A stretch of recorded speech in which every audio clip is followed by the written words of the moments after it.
is ESPN on ABC. It's going to take everything. Everyone for 4 quarters. Oregon State's a tough football team, but we also believe in who we are. It's the 206 takeover, baby. Big game, big stage. That's what you want to play in November. It's really loud. I don't think I've been anywhere else louder. Let's get it. We want to push each other each and every play. You know, you got to make it count. The fighting us better than the fighting them. I'm very excited to show the nation, what we're made of. To not hear that chainsaw would mean everything to me.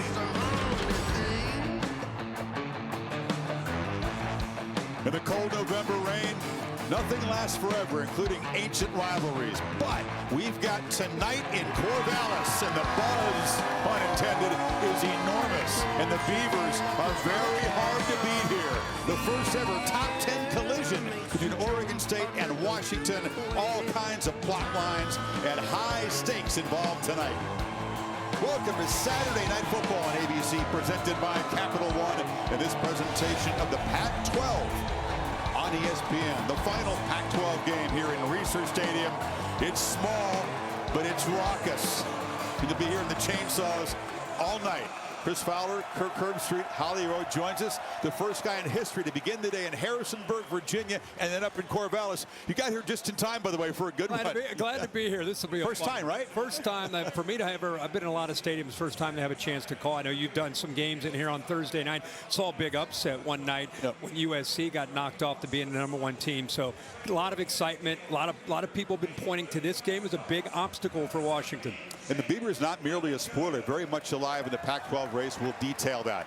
Michael Penix, meanwhile, high stakes for his Heisman chances. Can he conquer a very aggressive defense and some elements tonight? He feels comfortable throwing in the rain. Another superb season. He's got the full complement of weapons at his disposal tonight. Yeah, and one of the things about him is he has big hands, which allows him to be able to handle a football in these kind of conditions. Just talking with his coaches in the hallway, they said, listen, in Moormucks, he could not have been any better. So that's good news for him with the rain.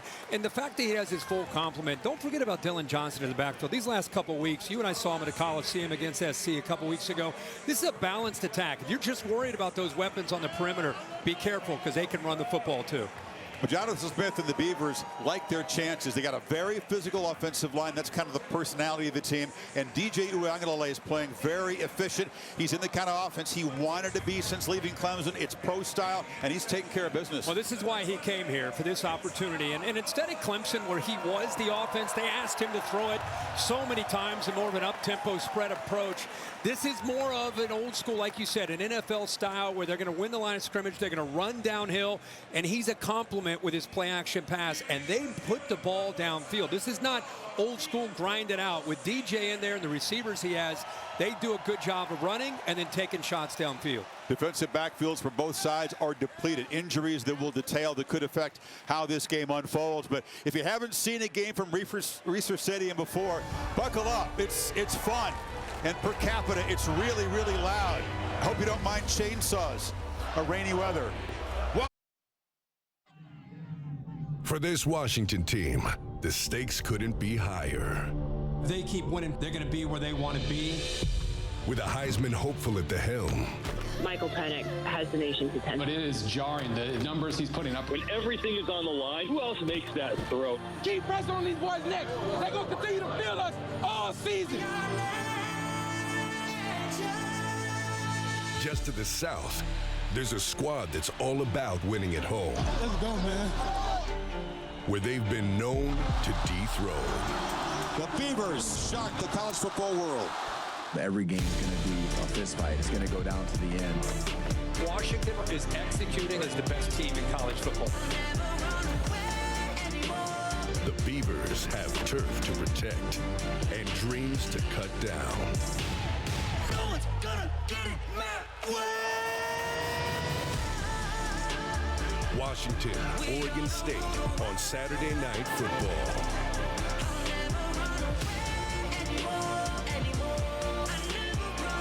17-game win streak for Washington. Haven't lost in more than a year, but Oregon State has won 16 of 17 here at Reser Stadium.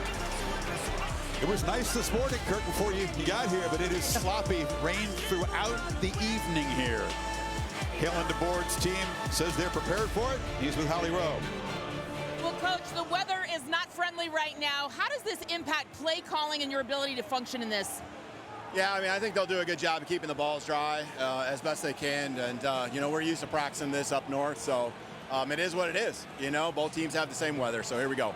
Their rushing attack with the leading rusher in the Pac-12 is potent. How do you stop that tonight? Your defense has had to shore up a little bit. Yeah, he's a great player. They all are. And, you know, we just got to do our job. Everyone's got to understand the gap, be disciplined because the play action will come behind it.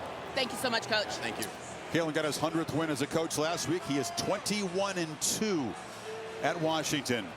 Huskies have dominated, winning 10 of the last 11, but each of the last 3 have been by 6 points or fewer, and each of the last 2 meetings back-to-back years decided by a late field goal. Beavers won here a couple of years ago. Washington and Penix, a long marathon drive, set up the game winner last year. First time in 108 meetings, both are in the top 10, at least in the AP ratings. Beavers won the toss. They deferred.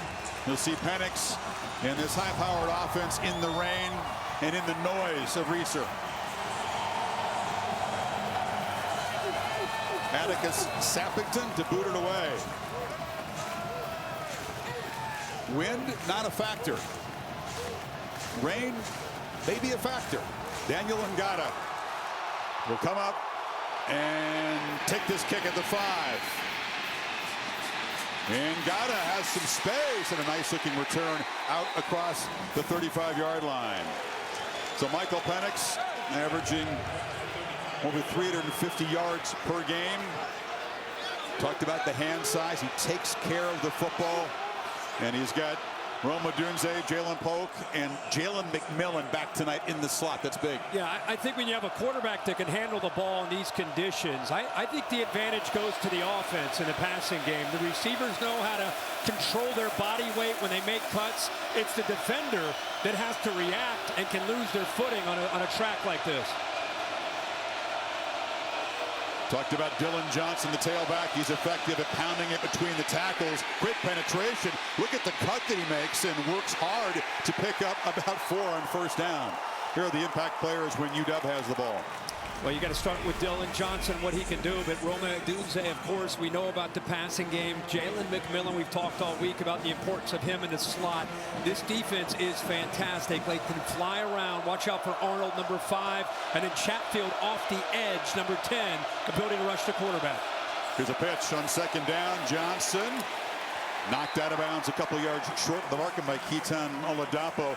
They're thin back there at safety. Oladapo's got to step up and play big tonight along with Keely Arnold. Yeah, they got to set the edge. The linebackers are going to have to fly downhill. But again, you're going to see an offense that knows how to attack. They know their identity.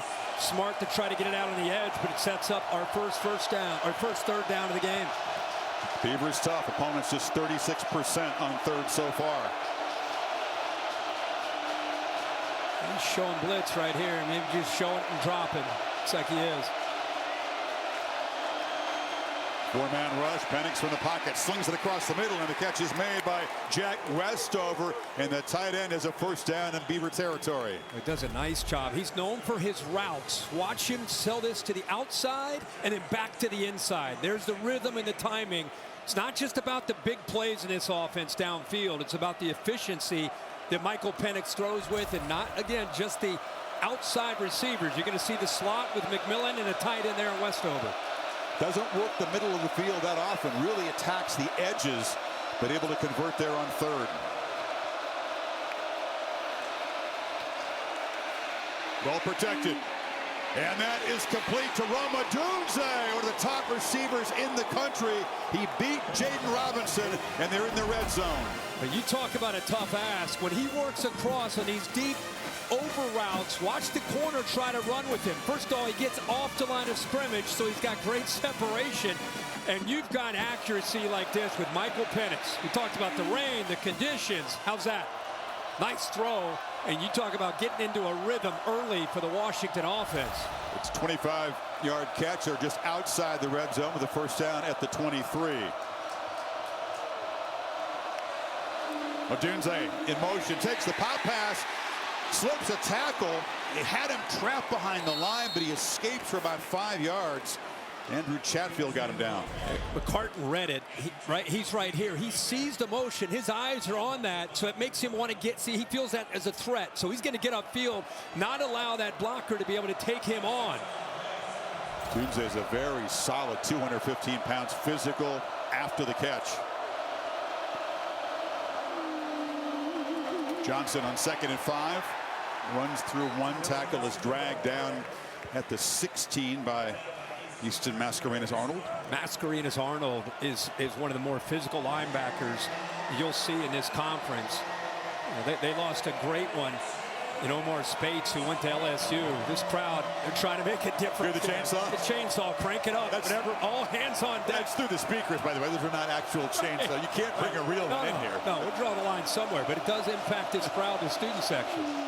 They encourage you to bring the little plastic ones in, however. They really do.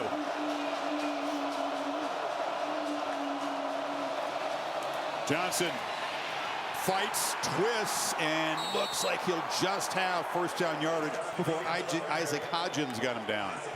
Bulow, the right guard, against a slanting defensive end. A slant here. Watch this block. Open this up by the right guard. Bulow right there. Got the tight end coming around to be able to help out. And Cuevas. But that is another 3rd down. You want to try to take a crowd out of a game, in a rivalry game where they're trying to ruin your season. You're undefeated. You take the ball after the other side defers, and you go down and you convert on 3rd downs. Now it's about just trying to punch it in and get a touchdown instead of settling for a field goal.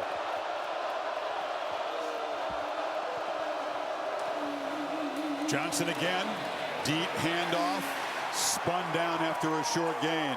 Calvin Hart and Joe Golden combined. Calvin Hart from Illinois, a transfer who came in after Omar Spates left to go to LSU. They had to go out to the portal to try to find a linebacker. Seems to be really emerging these last few weeks. Made a nice play there. McMillan is in the game, stacked to the right. Plenty of time for Penix to survey. Off the play fake. There's a low throw that was off the hands of McMillan, who hasn't caught a ball in 7 weeks. He had a great start to the season and then injured a knee and they kept re-aggravating it a couple of times. When they move him off the line of scrimmage, when Penix and McMillan are working, it's about it's an option route, and they see the same thing.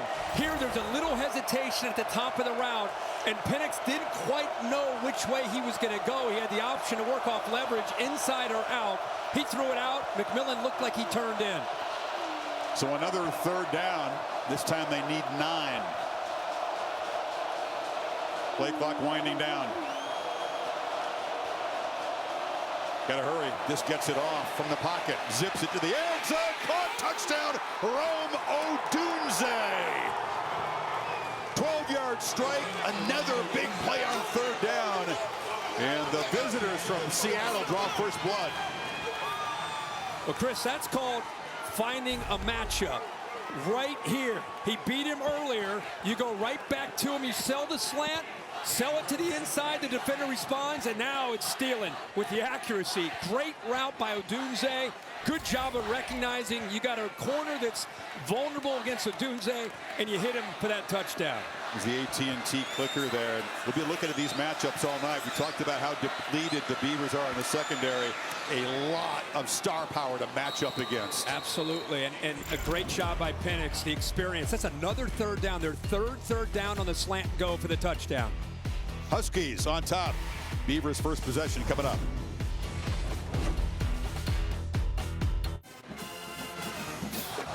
Rome Odunze 3 catches on the Huskies' opening drive, including the touchdown.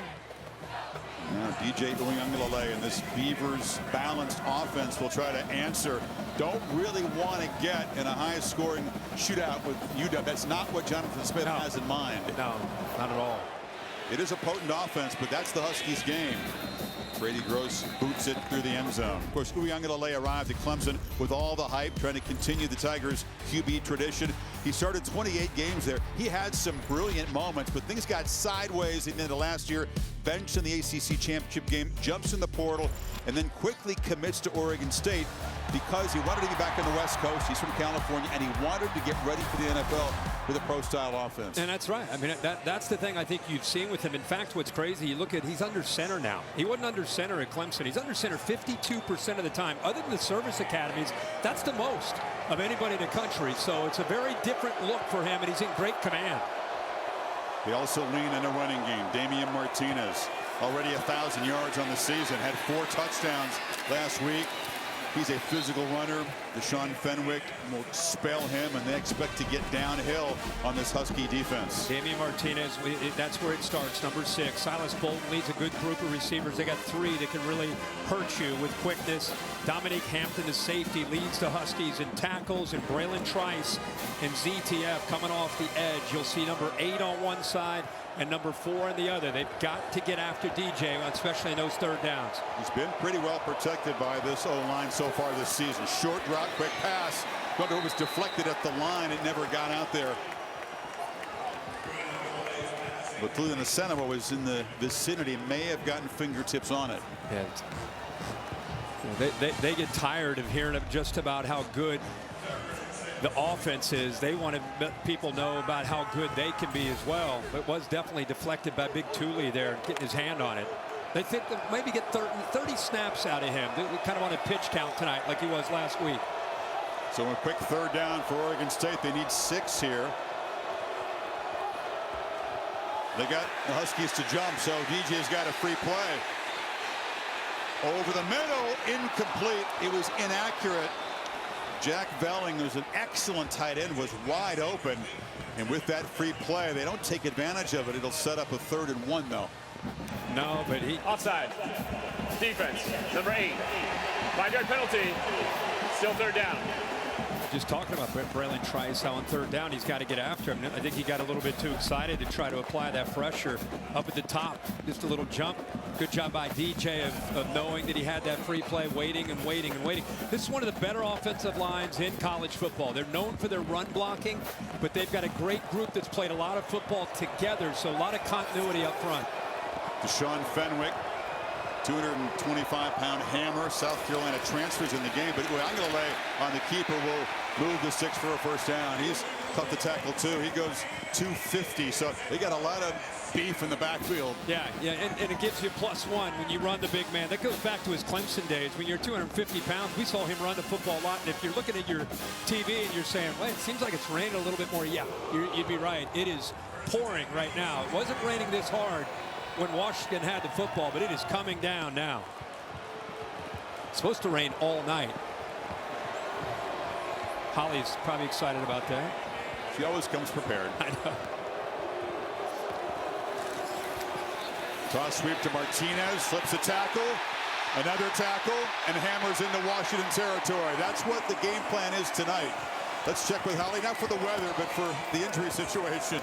Well, guys, there's a major injury on the Washington Huskies defense. That is a late scratch. Their linebacker, Alfonso Tuputalo, is not going to play tonight. That is a huge loss. Coaches call him the crux of their defense, the best communicator. He was injured midweek. They thought he'd be able to go, but he is a late scratch. So number 42, Carson Bruner, is starting in his place. Not good against one of the Pac-12's best rushing attacks to have your MLB out. Bruner's experience, but Tuputala is a key part of that defense. He was famous for dropping the football at the 2-yard line after making the big pick last week.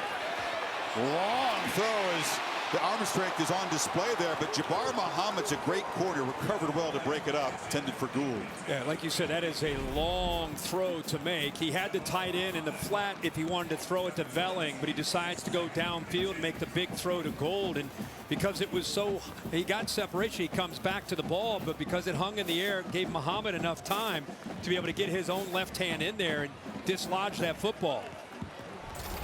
Oklahoma State transfer having a terrific season at corner for the Huskies.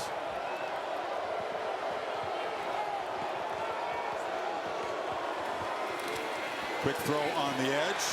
Isaiah Irish and Josiah get knocked out, but it's a 1st down inside the 35, 13-yard gain. Yeah, it's a run play off to the left, and he's just got a tag to it where if he sees that he's got a matchup outside 2-on-1 with the receivers against the defensive backs with a soft corner, throw it. Just abort the run play and get out there and just steal those yards if you can. And again, he shows his experience and the fact he's seeing the field right now. the disguise from Washington and the different looks that they're giving him not impacting him at all. Big physical backs, very small, quick receivers. End around. Anthony Gould is a returner. He's electric. 5'8", 172, but he can pick him up and put him down. Nice block from the tight end, Velling. Another first down. Yeah, Velling got out there. They keep rotating these tight ends in. Jermaine Terry, 84, also out in front. And they stretch you like a lot of college offenses these days. Stretch you horizontally with runs like this with a jet sweep. They challenge your manhood between the tackles. Then you got to worry about play action. It really affects the eyes of this defense, especially the linebackers and the safeties. Uyunglele flips it in the flat. Wide open is Silas Bolden. Another one of those small speedsters diving near the pylon, but they'll spot him out. Looks like the head linesman standing at the 8-yard line. Where I talked about it affects the eyes of the linebackers and the safeties. Play action like that, you got this guy is worried about getting in and worrying about underneath, and it's just nobody out in the flat. The discipline, the eye discipline is tested in such a big way because they marry their run game with the play action game. So when you're over there on the other side and you see him hand it off, you start to get downhill to stop the run, and then you're out of position. First and goal. Martinez makes a cut and is knocked down at the 3. Very, very hard to stop in this position with that offensive line, physical backs, and a big quarterback. Yeah, Thule slipped a block. He was in the backfield. He had a chance, but he only got his arm on Martinez. You're not going to stop Martinez with his balance and physicality he runs with behind that big line. Beavers bring in Isaac Hodges, number 99, a defensive lineman who goes 275 to line up at fullback. He blocks for Martinez, who eases into the end zone. And the Beavers with an assist. The Huskies in that third down penalty answer with a 75-yard drive. Well, much like Washington, being aggressive, watch the double team on the right side and really lock in on the tackle. He's as good as there is. Fuaga, watch him chip on the double team, climb to the backer, and Martinez knows to get right behind that. Boy, he has such good vision and feel on those plays. Martinez following up. Monster 4-touchdown performance last week with an early touchdown. Each offense moving down the field, 7 apiece. Pretty good answer, right? Yeah. This is awesome. 7-all. Here we go. ABC Saturday Night Football is presented by Capital One. What's in your wallet? And in part by Duluth Trading. Holiday the unaverage way.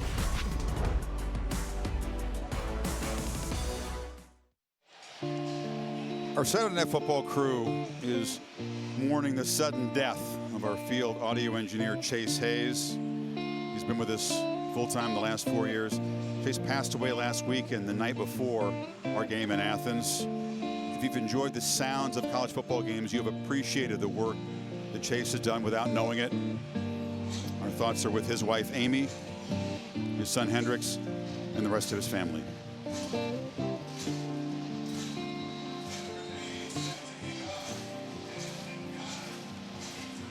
So 10 play touchdown drives for each offense to begin this game.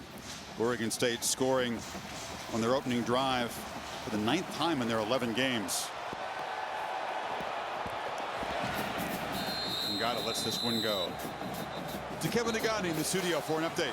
Kevin. Time now for our Dr. Pepper Fansville studio update in Tallahassee. After a devastating leg injury to Jordan Travis, Florida State's defense, Jerrion Jones forcing the fumble, and then that would set up Trey Benson going in for the score right here to make it 13-10 against North Alabama. Yeah, sometimes, Kev, when the offense is struggling, you have circumstances that you can't control. The defense has to pick it up. The defense is setting the tone tonight for Florida State. And then it's Keziah Holmes going in, so Florida State taking their first lead, 17-13. Back to you guys. Yeah, it's just a devastating injury. Yeah. That's so tough to watch. Just a great young guy and a great football player. Penix sets up. Long throw near sideline off the hands of Jalen Polk. Arriving just in time was Jaden Robinson to help knock it loose. Yeah, Jaden Robinson in better position on this throw, but he was open. Penix had a chance. Ball just out a little bit late. You could see, I think, after that first series, Robinson given a little bit more of a cushion, getting his eyes on the quarterback and trying to react downhill. He gets there right as the football touches the hands of Polk, but that ball looked like it was going to go through his hands in these slippery conditions anyway. Penix no problem throwing it, but that's twice Husky receivers have had their hands on the football and have it slip through. On 2nd and 10, there's a throw to the far side, also incomplete. Polk again, that time he was led back into the field, and the hit made by the true freshman Jermod McCoy. You don't see that very often. You know, it's a good play by the freshman, but the ball is behind him, and it's an easy play for the young man to make. You know they're going to go after him when he's out on those islands. A good effort. That time Polk looks like he does have his hands on the football, but because it's behind him, McCoy at a White House, Texas, makes a great play. Made a pick last week against Stanford. He's a quality player. He is. Remember, first series, 3 for 3 on these third downs. Led him to a touchdown. Let's see what they do here. Will Nixon, sophomore from Texas, in the backfield. Penix back to throw. Again, has plenty of time. And on the move, delivers a long throw again, high and off the hands of Jalen Polk. So they target him 3 times, 3 incompletions. Ryan Cooper in coverage that time. Yeah, Trent Bray is known this year to walk 6 guys up on a lot of these third downs. Tries to confuse the offensive line. He showed 6, then drops 2 of them. It's just a 4-man rush. They're playing some zone in the back behind that, and man on one side, zone on the other. Could completely confuse Penix and these receivers, and nowhere really to go for that ball. Ball's too high. Jack McAllister hasn't done much punting this year. This is just his 29th. Handles the wet ball in the snap and boots it away to Gould, who makes the fair catch at the 34. It's a 41-yard boot. So DJ and the Beavs back to work, 7 apiece here in Corvallis. If you enjoy a football game, suspect you're going to be there Monday Night Football. Super Bowl rematch as the Chiefs go for a payback against Jalen Hurts and the Eagles. 8 Eastern time. Peyton and Eli on ESPN2. It's the Kelsey brothers head-to-head. Jason given a lot of credit by Travis for kind of rescuing his career when they were at University of Cincinnati. Yeah, no doubt about it. They've obviously become huge stories on and off the field and have their own podcast. And who'd you pick in that game? I went Chiefs because they're at home. Yeah. Second possession for the Beavers. And Martinez spins and is knocked down after a short gain. Jabbar Muhammad came up and hit him. We were talking at the break after watching that first series. Yeah, I think Washington on these early downs, they're going to have to walk 8, sometimes 9 guys up and ask their corners to hold up on islands. They're overmatched up front. This Oregon State offensive line is legit. Washington is their best defensive lineman as far as defending the run is Thule, 91, and he's on a pitch count. So you're going to have to get linebackers downhill and safeties cheating up on 1st and 10, which leaves you susceptible to 1st and 10, or a play action pass on early down. Martinez again spins inside, 1st down. Running hard out near midfield, got 12 more before Hampton got him down. I mean, you've got to be able to make plays in space, and right here you're there to make a tackle, and you swing and miss. Holly said that, by the way, Kirk Tuputala's down already now. Look who's down on the field for Washington. Raylan Goforth, their linebacker, the SC transfer, being looked at. He's down on one knee. That's not a good sign.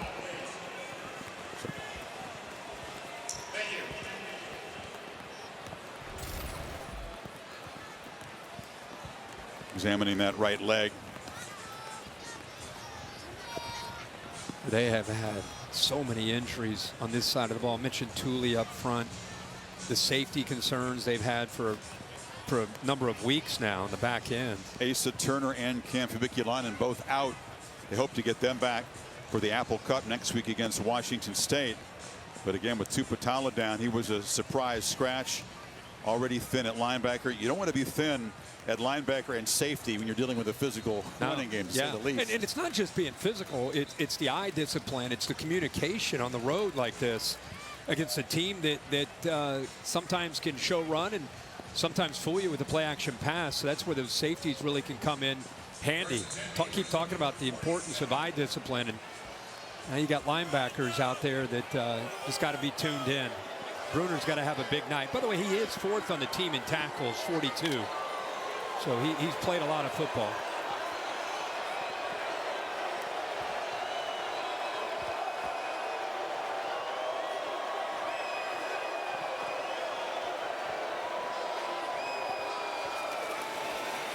Martinez makes a cut. He's swarmed. He'll lose about a yard. Milofocchio got him. He's the leader of that defense. They said last week, early in that Utah game, the Utes were moving the ball up and down the field, put a lot of points on the board. And at halftime, they went in and talked as a group, and they said Eddie just took over the room. You know, said some things, fired them up, talked to them about what they needed to do and with the kind of passion they needed to play with. And shut the Utes down in that second half and pulled away with a good victory. He's your guy in the middle, number 5. He said, this is not us. This is not who we are. And they were excellent after the break. So 2nd and 11. Isaiah Newell takes a turn at tailback. Goes about 225 as well. They don't have any small, fragile backs on this team. Sets up a 3rd and 7. Now that time Bruner did a good job of getting around a lot of traffic to be able to get his head in there and make a nice play. So now we got a 3rd down. This is the whole goal of Washington. This is what they wanted to do. Try to get DJ Uiagalelei and this Oregon State offense into these obvious passing situations and then dial it up, get as much pressure as you can. It's not been an area that's been a strength necessarily consistently for Washington. They're 124th in the nation in sacks. It's a run all the way. Uiagalelei hits a crease, breaks a tackle. A flag comes down very late in the play. It's back in the holding zone and just going to ruin what would have been a nice 1st down run. Levengood, the center. Offense, number 70. 10-yard penalty. Still 3rd down. He's missed the last 3 games, returns tonight. That's a critical mistake. Yeah, and what he saw, he has this option. There's nobody, because they spread him out, there's no linebackers. The hold's going to be the center, but that's what DJ saw. It's a good call. That's right behind where he went. Levengood, 70, ends up holding Braylon Trice, who's an edge player, but on that 3rd down play, they moved him inside to get more pressure. So his quickness caused that holding call. It's a good spot by this Pac-12 crew. That did obviously impact the play in a big way. But instead of a 1st down in UW territory, it's now 3rd and 17. Now they move Trice outside where he normally would be. Huskies really crowding the line. They only rush 3 with 8 in coverage. Uiagalelei makes a long throw to the sidelines. It's incomplete. Silas Bolden at 5'8" went up and tried to grab it, but UW's defense, with the help of that penalty, gets off the field. Yeah, and ZTF is an edge player that's known for his ability to rush the passer on 3rd down. Instead, they drop him, and that's number 4, who you saw go up high. That ball somehow cleared his hand. Maybe he got a fingertip on it, and it got right on to Silas Bolden, but a good job of cleaning it up by Eli Jackson. Josh Green, a backup punter for 3 years, now gets his chance this year. And it's a high snap, headed to the end zone. And he will just boot it out of the end zone. That's a penalty. You can't do that. You can't blatantly kick it out of the end zone to avoid a recovery by Washington, can you, Bill? No, you can't. But the ironic thing is... Illegally kickling the ball. Kicking team, number 37. Penalty results in a safety. Yeah. It's a spot foul. It's going to be a safety whether you take the penalty or not. You see that sometimes when the ball's in the field of play and the guy wants to boot it to... It's a smart, in some ways, it's a smart play. And guys, don't give the other team a chance. We keep talking about the quarterbacks and the conditions and how are they going to handle the ball. And here we go. The first time it impacts the game, it's the special teams. It's just a snap that gets away and goes up and over the punter. Never really had a chance. Airmails it. You hate to call out a long snapper. We only seem to mention the name when they make a snap like that. But Dylan Black airmailed it. And with wet hands, you know, so that the punters don't wear gloves. They're up there trying to make the catch. And maybe not the last special teams miscue we see tonight in these conditions, but UW gets a 9-7 lead, and we'll get the football right back. And I got to go back to that holding call, because that holding call, when they would have picked up the 1st down on, that was a 3rd down play. They get the holding call that takes them way back behind the sticks. incompletion on third down, sets that punt up, so it leads to a safety. And now you have Penix and the Huskies offense back out on the field. Everett Hayes kicked the ball off the tee from the 20. Ngata standing back to the Washington 15. And he'll have to drift back to the 12. Ngata bumped into one of his own blockers, and they don't get the kind of field position they hope for. Well, Kalen DeBoer and the Huskies are in waters that are uncharted, going back to the championship year in '91, 10-0 for the first time since then, trying to sail out of Lake Washington with the rest of the flotilla there. The CFP is the goal. They're here in Corvallis. Win it here, they get to Vegas, win there, and they're off to the CFP. But the Beavers here in Corvallis, look at the Beavers have chopped down all those trees. They've chopped down the dreams of lots of teams who've come into this place. They have. I go to Harrisonburg. You guys are making cartoons. That was beautiful. Like that. Excellent creativity there. Play fake on first down. Penix will launch downfield. That's Odunze battling, and it's incomplete. Ball was over his head. He was kind of turned around there. He got behind McCoy, but didn't really eye up the ball. Pretty good coverage for a freshman on this receiver. I mean, it gives him a cushion, but he's pretty close in phase. A little grab there. Finds the ball late, but I think Odunze, because he never really saw the ball himself, it's a good no call. Penix has missed on his last 4. Huskies pretty much ignoring the weather. You'd think maybe get Dylan Johnson in the run game going early. So far, it's been the aerial attack.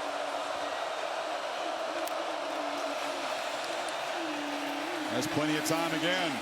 Downfield throw, almost intercepted.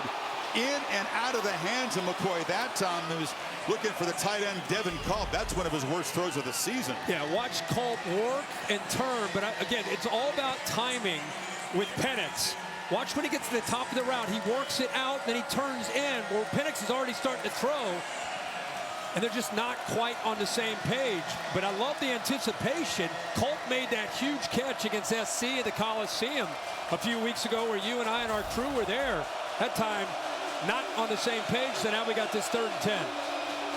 A lot of shifting around. One of the shiftiest teams in the country. 3 receivers, bunch left on this 3rd and long. Pressure comes, Penix escapes. Long way to go with his legs. Can he get there? Stiff arm and an athletic play. Penix does move the sticks. An 11-yard scramble. This is a foot race between him and a backer. You got man coverage. They're spying him. He's not necessarily a guy that gets out of the pocket a lot, but he is athletic enough. Nice stiff arm, awareness of where he needed to go, extends the ball past the sticks just to be sure. So good job on another 3rd down conversion for the Huskies. They're now 4 or 5. Get that long arm out there and just shoved Arnold to the ground. Final 30 seconds of the first quarter.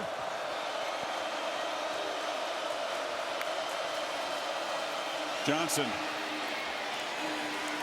knocked down after 3 yards by Mascarenas Arnold. Yeah, that's who they were in that first drive. You know, I thought there was enough of Dylan Johnson. Of course, they're going to rely on the pass, but there was some threat of that running game, and they can do that themselves. It's not just Oregon State. So Washington with that safety and the bad punch snap. The difference leads 9-7 after a quarter here in Corvallis. We're back after this message and a word from your local ABC station. I don't know if they love a rainy night, but they're certainly prepared for it. Welcome back to ABC Saturday Night Football, presented by Capital One. Start of the second quarter here in Corvallis. Of course, the Huskies very much alive in the CFP chase. And on Tuesday night, the latest CFP Top 25 will be revealed. 7 Eastern on ESPN and on the app. No real drama yet. Most of the top contenders getting through so far, but Washington under pressure here tonight. And Penix on that opening drive, 4 of 5, 51 yards and a touchdown. Since 0 for 5. And the near interception. End around, Bernard shows some speed. 2 flags come out as he's tackled by Ryan Cooper after a short gain. Flags coming in from everywhere. Penalties have been a problem for the Huskies this year. One of the more penalized teams around.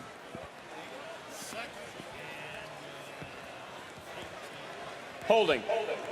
Offense. Number 88. 10-yard penalty. Still second down. Those can be drive killers in conditions like this against a defense this tough. It's like Quinton Moore. Quinton Moore, they're stacked up. Yeah, anytime you get a back that gets to that edge, you always want to look to the inside and wonder if that tight end or receiver had to lock on to somebody, and he did. Moore grabbed onto that jersey. They're spreading it out empty. Sure are 5 wide receivers. Beavers not showing blitz.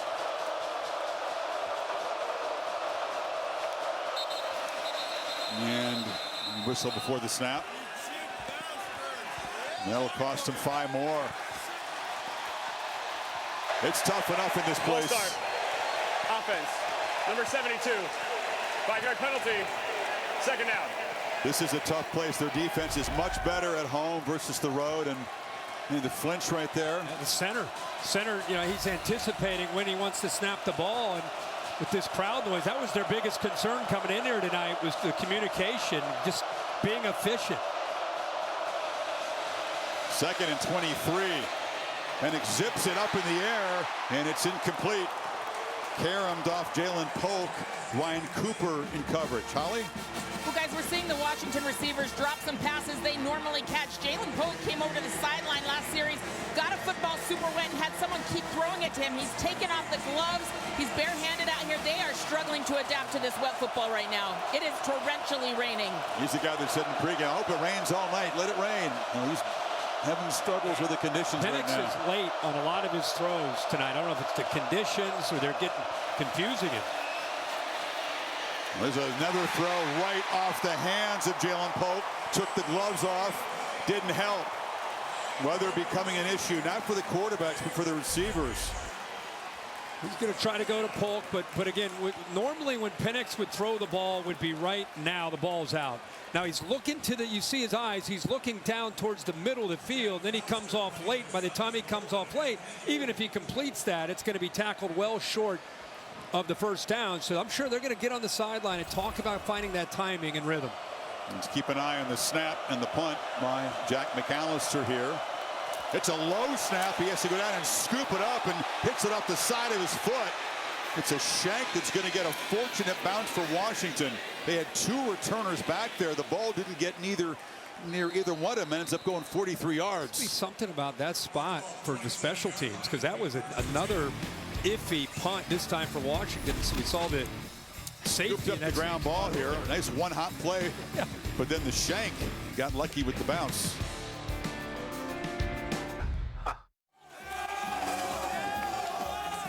Spirits not dampened in the Oregon State student section. Taco Bell Live Más Student Section of the Year contest.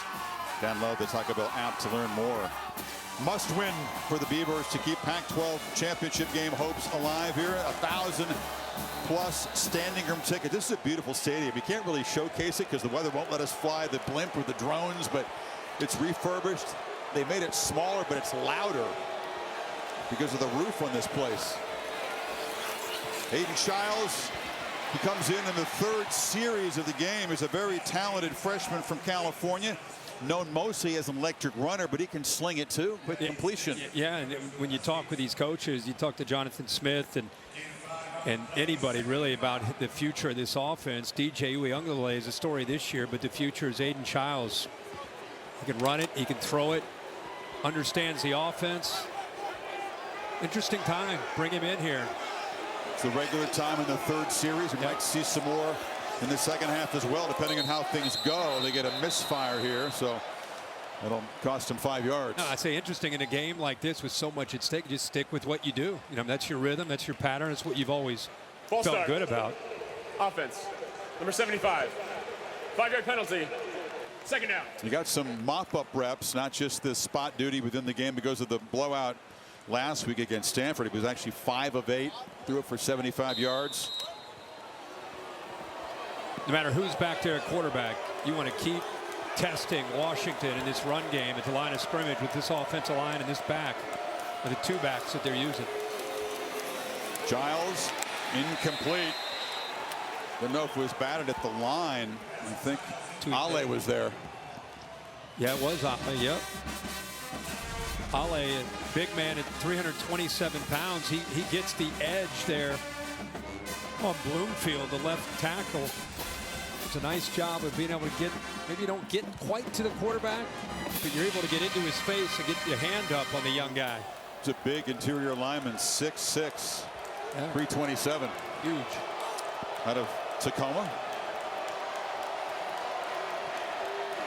So fresh into the game, a big challenge for Childs on 3rd and 10. They heat him up and knock him down. Braylon Rice, an elite pass rusher. Welcome Childs to this game. This is what you do to a young quarterback. You walk both the backers up, but this one comes and then Trice comes around. Occupy all the offensive linemen on the right side. You bring that defensive end around your best pass rusher. Trice had 9 sacks last year. He's got 3 and now 4 on the year. I hear what you're saying, man. That is a tough spot in this weather to come into a game cold. I know. And the Huskies went after him. Yeah. No, what you're saying looks smart. Now they execute the snap, and the punt is low but uneventful. On the bounce, tricky. It's fielded over there, and Bernard, despite the risk, makes a nice little return to about the 46 of Washington. Yeah, he somehow stayed in bounds, got a few more yards than I think they expected him to get. I thought he may have stepped out, but he stayed in the 46-yard line. 12-yard return after the 47-yard punt. So Huskies set up near midfield. Let's see if they can get Penix back on rhythm and maybe get Dylan Johnson in the running game going. They haven't had much success yet. Yeah, he's only 2 of 10 on passes 5 yards or more downfield. That first drive, it looked like it was going to be a long night for Oregon State's pass defense. Johnson hammers forward. Yeah, that was when they got Odunze loose. He caught 3 balls in the opening drive, but they haven't really looked his direction since. No, they haven't. And you know, and he still has favorable matchups. Like even right now, he's at the top. He's got McCoy on it, but they do have a safety over top to protect. 2nd and 7.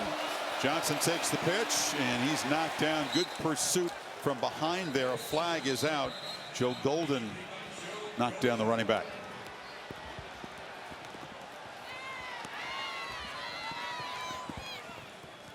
Beavers are pointing Washington's direction. Justin Elliott in charge of the Pac-12 crew tonight.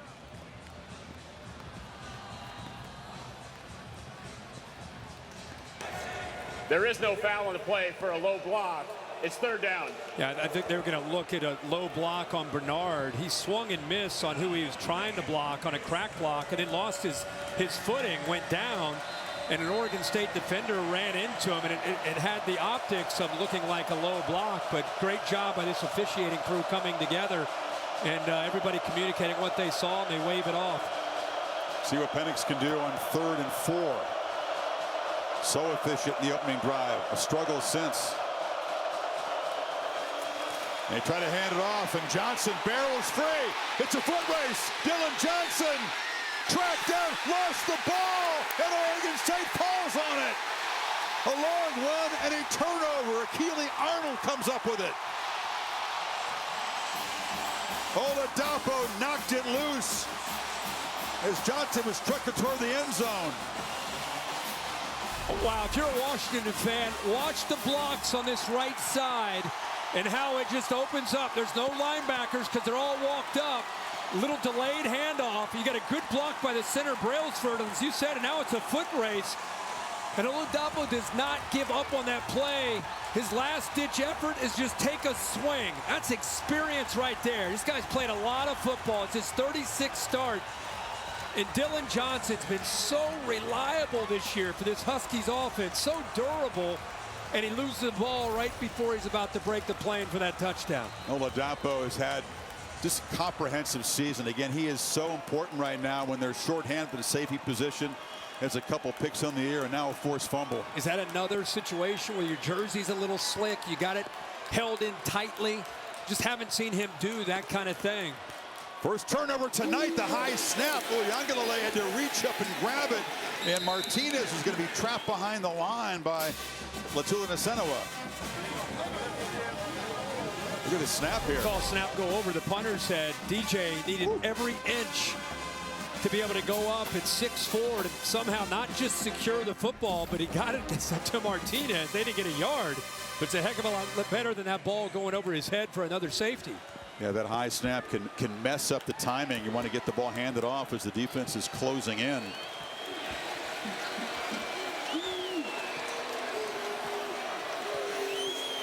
From the end zone, DJ across the middle. Finds Anthony Gould, slips a tackle. He loses the ball, and the Huskies get it right back. Jabbar Muhammad made the recovery. It was knocked loose by Carson Bruner. And there's Bruner. We talked about how he had to step up, and this guy's played a lot of football. Plays with a great motor. And again, the conditions maybe contribute to this. Does a really good job of shaking Powell, number 3 to our right there. Now he's got a chance to try to fight for that first down, but we see these defenders, they've got awareness about the weather as well. Man, they're chomping at this football as much as they can to try to get these balls out. And right there, the big man does get it out with a good heads-up play by Muhammad. So now they get the ball back and at the 19-yard line. Carson Bruner almost went to Oregon State. His younger brother, Braden, did go there, then transfer back to UW. And his play has set up Penix inside the 20. Steps up, and a long throw kind of changed his mind at the last minute. Holly? Guys, after Dylan Johnson of Washington fumbles that football trying to go in, first guy that meets him on the sideline is his head coach, Kalen DeBoer. Coach says, hey, are you okay, man? And then he said, I'm going to need you. Head up right now. Didn't want him to get discouraged in that moment. And look at this. Already back out on the field, and they do need him. Well, they do, because Penix is now on an 0 for 8 streak. Completely out of rhythm. We haven't really seen this all season long. Hesitation on the handoff. Johnson finally takes it, but gets nothing as Achille Arnold knocked him down. Yeah, this defense can fly to the football, and you're going to take this much time. You're going to allow these safeties to be able to read it, diagnose it, and then get downhill. Came into this game so worried about defending the pass, but when a play takes that long to develop, easy for these veteran safeties to get involved. 5 receivers, empty backfield on 3rd and 11. How huge would this be for Oregon State after the fumble to stop him cold and force a field goal attempt? Penix for the end zone. Again, flags come out. He tried to get a Dunze as working against Ryan Cooper. And a long way to work back to the football. Very underthrown. And that seems to be, the more you watch football, one of the best plays is an underthrown go ball or a fade where the defender doesn't see the ball, the receiver fights back to the underthrown ball, and it's either caught or an interference. Pass interference. Defense, number 1. 15-yard penalty, automatic first down.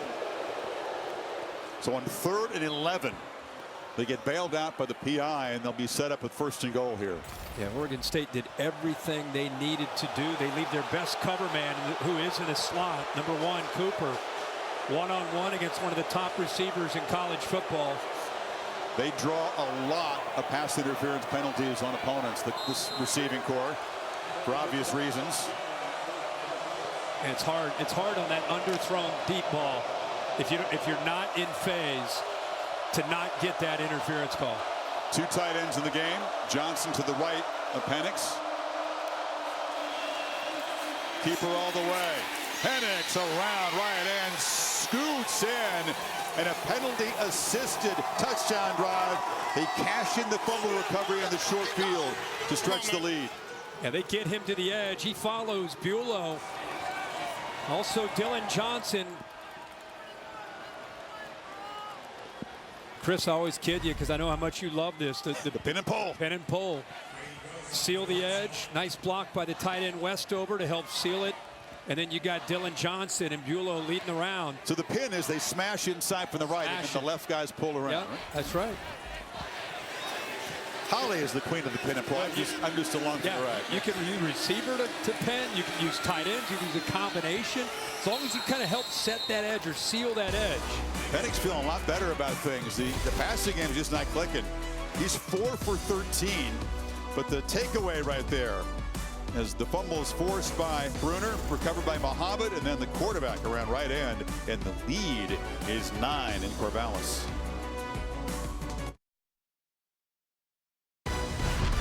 ABC Saturday Night Football, presented by Capital One, is brought to you by Boost Infinite. Get unlimited wireless and the latest iPhone every year. Don James and the co-national champs. Steve Entman was the big defensive tackle on that team. He's the highest finisher for UW in Heisman Trophy voting. He was 4th that year. Penix, of course, trying to be the first Husky to win it. But these conditions are not going to make it easy to pile up big stats tonight. Far more important anyway is the team chase for the Dr. Pepper National Championship Trophy, which is made a stop here in Corvallis. And that's why both the races, one for the national championship, one for the Heisman. I feel like it's Bo Nix had a huge day today, but it was against Arizona State. Kind of feels like Bo Nix and Michael Penix, if they get to Las Vegas, would be a great matchup for that. Silas Bolden on the return, still going and stopped out near the 30. There'll be plenty of plot lines if those teams get through unscathed. CFP, Heisman, all of it on the line. Kevin Negandhi, what do you have? Chris, time now for our Chick-fil-A move on the field. Down 13-0 without Jordan Travis, Florida State. They've scored 24 straight, Bug. No doubt about it. Running the football, Trey Benson, Toafili. They got to lean on this running game without Jordan Travis. 24-13 in early parts of the third quarter. Florida State leading North Alabama. Back to Chris and Herbie. Now they're going to face Louisville in the ACC championship game. Cards wrapped up by beating Miami, but they have a visit to Gainesville, the rivalry game against the struggling Gators next Saturday due to the Seminoles. Now it's a 9-point deficit for DJ and the Beavers offense here. Play clock down at 2. Martinez makes a nice cut. Damian Martinez runs over a man and barrels out near midfield. He ran right over Michelle Powell. And you get behind the All-American right here, Fuaga. He's one of the best tackles in the country. Does a really good job. Poor job by the linebacker and safety filling there. And there's the physicality of Martinez. You know, not only is he physical at 232, I think he's got as much balance as any big back you'll watch play this year. And Powell found about that 20-yard gain, another free play. Uiagalelei is going to chuck it downfield deep and incomplete. Gould, no chance to work back. Elijah Jackson was in coverage, but the Huskies again jumped off sides. Yeah, good hard count there with DJ Uiagalelei, just trying to draw these guys off, try to slow them down a little bit. Number 52, 5-yard penalty, first down.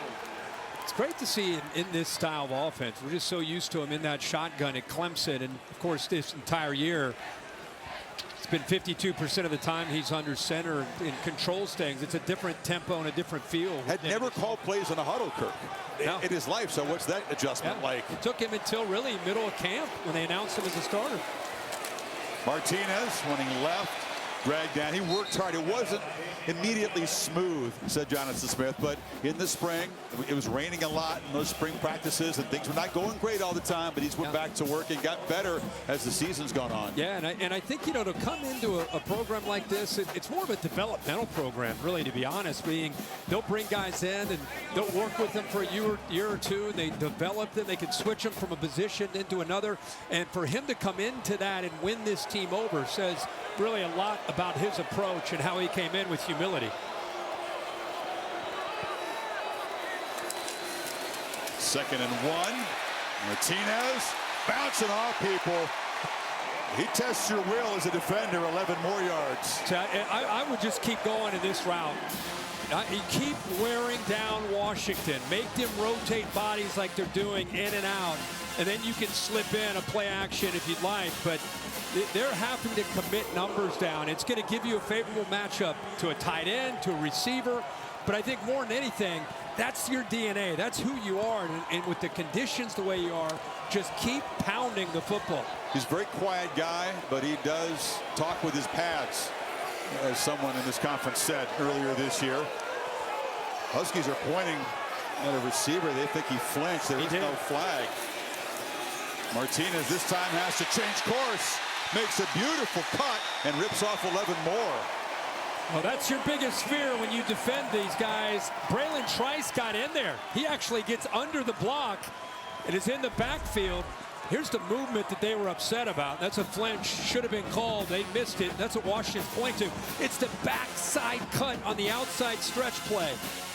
Man, that's how many times did they bring that up on our Zoom? Guys, it's the outside. It's the patience of Martinez that worries you, because not only can he bounce it, he can cut it back. So our backside linebackers and backside defensive ends, they've got to be gap sound, and that time he showed them why. He gets a break, and here comes Deshaun Fenwick spelling him. Uiagalelei on the move, zips out on the sidelines and making a catch. His Velling couldn't keep his balance. Short gain. He got it greedy there. If he would have gotten that ball out in a hurry while Velling was open, he waited and waited and waited because he wanted to go downfield to the deeper throw, but it was taken away. And by the time he got it out to Velling, Velling's running out of bounds for only a 1-yard gain. He could have easily picked up 6 or 7 yards there if he got it to him quick out on the edge. It's a tight end kind of night, isn't it? Velling is a very effective red zone weapon. He's got 8 touchdowns, most of any tight end coming into today. Let's run the football and play action of those tight ends kind of night. Fenwick will be dragged down. Quick penetration there by Carson Bruner, who's having a big first half. That is a great job of being able to work around the blocker. The blocker's trying to come up, trying to climb to that second level. By the time he came off the double team to get up there, you saw Bruner instantly seeing the ball is in Fenwick's hands and does a good job. That's just instincts, man, and quickness. Plays with such a good motor. Different look, Kirk, here on third down. Both Fenwick and Martinez in their 2-back look. I haven't seen that tonight. They need 9. Just 1 of 3 so far. DJ for the end zone. Broken up beautifully. Jabbar Muhammad is tough to beat. Got a long arm out there to knock it away from Gould. Man, Jabbar Muhammad's having a game. He's out there on islands, and he's holding up. It's a great little slant. Little burst to the outside, trying to work that corner. And there's that length, Chris, that you talked about. He's not that tall at 5'10", 183 pounds, but he's like all night. Bring that all night. But he's made a few plays tonight. So Atticus Sappington will come on for the field goal. Hasn't attempted one the last 3 games. He's made his last 7, though, from 38. They just get the ball spotted, and he just makes it through the right upright. Nothing is easy in special teams tonight. Beavers cut into the lead, 16-10. 4:57 at halftime.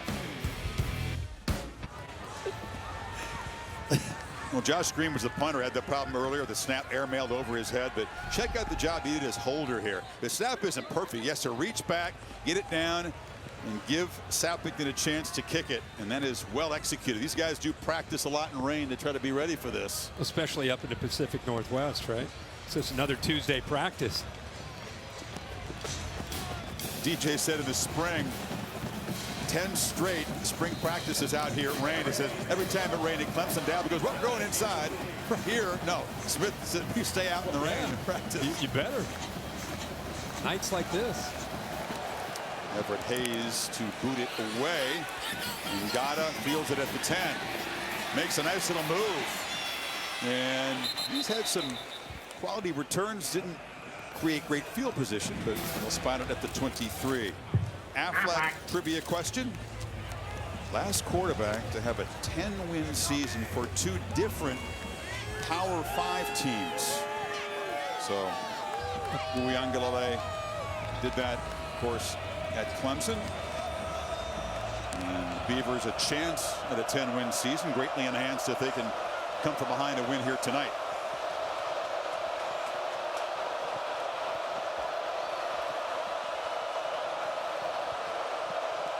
Been more than an hour since Penix has had a completion. There's a very long throw. Again, they target Polk, but he's well covered that time.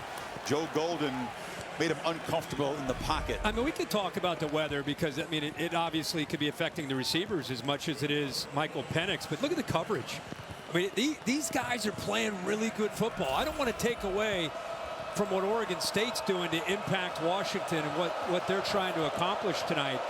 I think they're searching right now. Remember, we've seen a couple games this year where Washington's offense just wasn't clicking. So we can talk. I know the weather's a problem, but we heard all week it's not an issue for Penix. So he's got the biggest hands maybe in the country of any quarterback. Johnson slips a tackle, barrels downfield. If they could get him going, that would make the receivers and quarterbacks night easier. He got 11 that time. Fautanu, the left tackle. I love watching this guy play football. What an athletic big man. 6'4", 315 pounds. Anytime I'm running, if I'm Dylan Johnson, I'm getting behind 55. Johnson averaging 6.6 in his 11 carries so far tonight. Penix finally with a completion. It had been about an hour and 10 minutes of real time since the last completion. Did you ever think you'd see a game with Penix? Especially after that opening drive. But look at his hand size. I mean, it looks like a peewee football. So it's not about him being able to deal with the conditions. That's earlier tonight. The index finger in that left hand right up near the tip of the ball. Yeah, so he handles the ball well. I think it's more about what Oregon State's doing. They're mixing up their looks, giving him a pre-snap, post-snap. Even right now, they're moving those safeties around, dancing around. 11 inches, the hand measurement. That's something they always check at the combine. That's some of the biggest in the world. All these different movements. His corners are up tight, safeties switching. Just trying to affect his reads. Pressure. It's picked up. Long throw, and it's off the hands of Jalen McMillan. Again, returning tonight, the excellent slot receiver trying to make an impact. Jaden Robinson in coverage. Here's the McMillan into the slot. An okay route. He's still trying to recover from that knee. Good job in the pocket, giving him the time that he needs. That ball goes right through his hands. And in his defense, he's not played a lot of football. He had 6 snaps last week. Really hasn't played since going all the way back to Michigan State. Had 3 touchdowns in that game. Had almost 300-yard games to start the season before he hurt that knee. And I think you're right. Based on that route, he's not fully back. Play clock at 2. Quick throw. Making the catch is Giles Jackson, who spins nicely and dives forward. They're going to spot him right near the marker. McCoy was there, but it is a first down. Boy, they had 7 or 8 guys up near the line of scrimmage. You're going to leave your corner on an island and trust that he can make this play. That's the freshman, McCoy, who's been holding his own. And that time, because the ball got out early, the timing is better. It gives you a chance there with Jackson to make some plays after the catch, and that's what got him the first down. So beginning to get some of the rhythm back. They're in Beavers territory. Tybo Rogers, the running back, is in the slot, bunched to the left. Penix is looking to his right, now flips it across the middle. It's a screen. Odunze tackled nicely in the open field by Arnold after picking up about 6. Arnold just came off. He was in coverage right here. Watch this play. It's actually really good considering the convoy of people that he had. He comes off that tight end, eyes flipped. Now you got 3 linemen, and he's just being a player, just being completely trusting his instincts and his eyes to be able to make that play. Rome's like, where did he come from? Yeah, it's like, where are my 3 linemen that are downfield? Rogers in the backfield now. His first carry of the night, has to dodge a tackle and then gets knocked back right at the line of scrimmage. Akili Arnold filled quickly, and it's 3rd down. These brothers live together. They've become really the pulse of this defense. 1 at the 2nd level, 5 Easton, and then you just saw Akili make that play on the back end.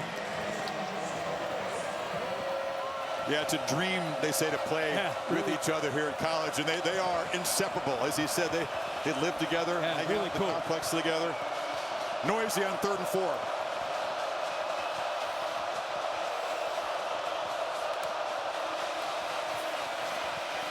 He'll take off again, and Penix is going to slide a second 3rd down scramble for the quarterback. Sets him up at the 32.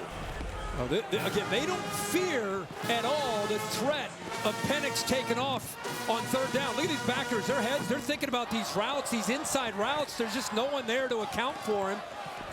And he's able to see that pretty quickly. Didn't hesitate, didn't sit back there, hitch. He said, 3rd down, I'm going to take the quick yards I can get for that 1st down yardage. Final minute now of the first half as Penix heaves it down into the end zone. Caught! Touchdown! Odunze for a second time tonight. 32-yard strike for one of the best in his position in college football. Well, I think during breaks we were talking about it. I think a lot of people who watch Washington play, you're waiting for Odunze. They went to him early. Again, one-on-one. This style of defense, that's what you do, and it's your best cover man with Cooper against one of the top receivers in the country. See how he turns his head at the last second, loses the football, and in the process loses Odunze. Going for two here, Kirk, to stretch the lead. They hope to 14 before halftime. With the arm strength and the accuracy of Penix and the ability to win contested catches, that 9-to-1 combo has been tough to stop. Empty backfield here. They're looking that way again, and that time it was just over the head of Odunze. McCoy was in coverage. But Penix out of rhythm for a long spell of this game, gets it back in this drive, and with the chainsaws buzzing and the rain falling, finds Odunze for a second time tonight. Capital One halftime report minutes away. Booger McFarland, Kevin Negandhi here with you. Ugly game for Texas right now. We'll have the highlights. Big day for Bo Nix. Devastating night for Jordan Travis. Yeah, no doubt. And everybody's going to look at the injury and say Florida State's title hopes are finished. I say not so fast. They got a good running game, two top-notch wide receivers, and the defense still there. Still hope for Florida State. Highlights coming up for Florida State trying to come back. They were down 13-0. They've scored 24 straight. That's coming your way. Back to Chris, Herbie, and Holly. That's good conversation how the Noles will go from here, but just you feel terrible for Jordan Travis. His sixth-year football, to have it go out that way when they're on the verge of playing for some big things. Silas Bolden, he's tough. He's 5'7", but he's harder to bring down, you think. Russell down there, 47 seconds before halftime. Athletic trivia question answer. Apologies to Jack Cohn, because he is the answer. Power 5, two different teams, 10-win seasons. I forgot that they got. You didn't have that, wins at Notre Dame. I did not. Oh yeah. Jack Coney's a lacrosse player out of New Jersey, I think. Or, no, Long Island. I know of him. You didn't know the answer to that. Oh yeah, yeah. I didn't hear you say it. I was waiting on you. Oh, you just thought of it. Oh, okay, yeah. One of those. I didn't say it, but I knew it. Mm-hmm. He's all over it. See if they play it conservative here. They do have 3 timeouts. I'll take a shot here. Uiagalelei hold on to that football. He escapes the sack somehow and takes off. Scampers for about 11, does use up 10 seconds of time, but thought he was going to get knocked down behind the line. Yeah, both of these great pass rushers off the edge collide, hit each other in the backfield. He's able to show his strength. This looks like more of what he would do at Clemson, right? This is the Clemson DJ Uiagalelei back there in an obvious passing situation, keeping a play alive at 252 pounds. Man coverage, so once he got away from the rush, he's able to get some good yards, still keeps the 3 timeouts by getting out of bounds. They get the ball to start the second half. They're just looking for a field goal here. They got to go a long ways, maybe 35, 40 yards to give Sappington a chance, but that's a big chunk right there. Catch is made by Bolden. He's knocked backwards out of bounds. That's the chunk play they needed. They got 22. Comes from here and he works across to the second level of this defense, gets behind the backers, in front of the safeties, and he gets the ball early enough that he can protect himself from that big hit right there from Muhammad. So 28 seconds, but still all 3 timeouts.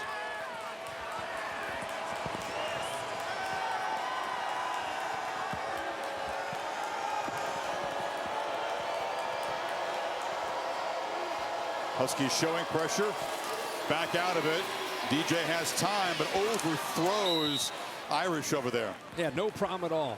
No problem at all. This isn't about the downs. This is about trying to get in position and keep in mind you're working with 24 seconds with those 3 timeouts. Again, you know, even though you're down, you're back deep in your own territory. Would you go out of this first half conservatively down by 12, even though you get the ball to start the second half? With his background as a thrower, I think this is a great decision to try to get aggressive by Jonathan Smith and his offensive staff. You're close right now to getting into field goal range, about another 15 yards. Yeah, exactly. About 15 yards would get Sappington within range of his career long. 8 in coverage this time. Lots of time across the middle. He squeezes it in, but it's incomplete. Bounced off the hands of his tight end, Velling. Now 17 seconds. Velling is very sure-handed. You and I talked when they were down in the red zone. That's usually where he gets his opportunities, but that ball is knocked out of there. You can see that right hand by Goforth knock it loose. Lafoshia may have gotten in there too, gotten a hand, and now time isn't clearly a factor. Back to the two-back look. Fenwick and Martinez flanking the quarterback. Huskies again up, showing pressure. This time they do bring some. Uiagalelei, a long throw. It's broken up again by Jabbar Muhammad. Gets those long arms. He has had a tremendous half. It's a pretty good job by DJ Uiagalelei sitting in that pocket and making this long throw. Shows you the strength. He really doesn't have a chance to get much into it, but still has the ability to get it out there. But man, it's one and a half. You see him drew a box and did thumbs down, like, don't come in my area. Yeah. It's his off limits tonight. Yeah, well, he's had a great, not just a great half. I think he plays with so much confidence, like most good corners do. I mean, he's been asked to stay out there on islands because they've had to load up the line of scrimmage. He's playing great. Yeah, he's broken up 3 passes. So it looks like the Beavers here on 4th and 10, not going to come away with a field goal opportunity to end the half. They do get the ball. We've seen the wet and wild conditions. We saw a snap over a punter's head result in a safety for Washington, a whole bunch of drops, a couple of fumbles tonight. Kind of what we expected when we saw the forecast. Yeah, but I think the good thing is, we'll see how this half ends, but was the thing if you're Oregon State, you don't have to panic. This is still a team that wants to run the football, and they've had a lot of success doing that. I think you'll see them stick to that. Offense out there, it's way too long for a field goal, so they'll try to pick it up here. They, of course, can get a timeout if they can get to the Huskies 38.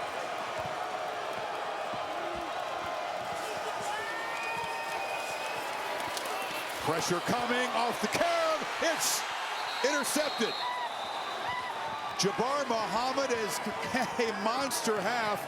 Bruner looked like he deflected it, and number 1 adding to a great half with a pick. Both these guys have had a great half. How fitting is this that Bruner gets his hands on it?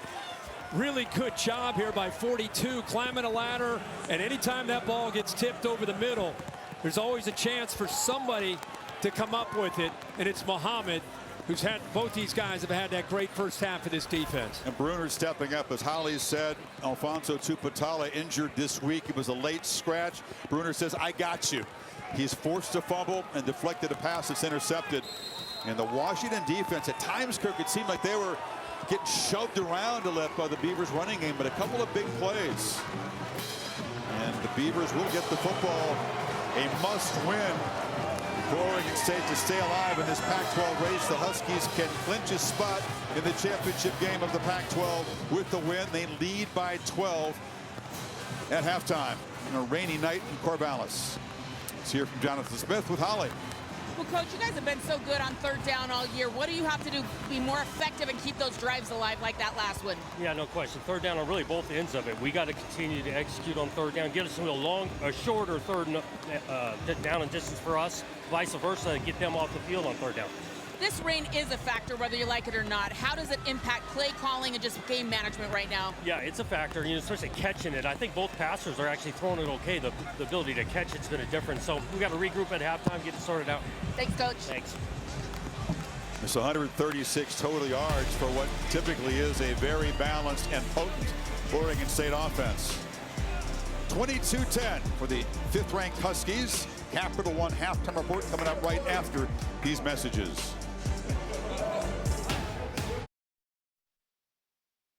The playoff race is so wide open. Who's going to survive the gauntlet? College football playoff top 25, Tuesday on ESPN. I think the rain lightening up just a bit here in Corvallis. Set for the second half. Saturday Night Football on ABC. Presented by Capital One. This presentation of the Pac-12 on ESPN. 22-10. Huskies have the lead. Beavers will get the football in a few minutes here. Back with Chris Fowler, Kirk Herbstreit, and Ben Herbstreit. 3 in the booth. Holly Rowe working the field. Can't see him. He's down here. He's here, I promise Yeah. you. He's here having some cookies at halftime. You got to crack. Well, it's not the Golden Retrievers, but the Huskies who are on top out here. And Oregon State, they had some moments there. They had the ground game going, but unable to sustain it.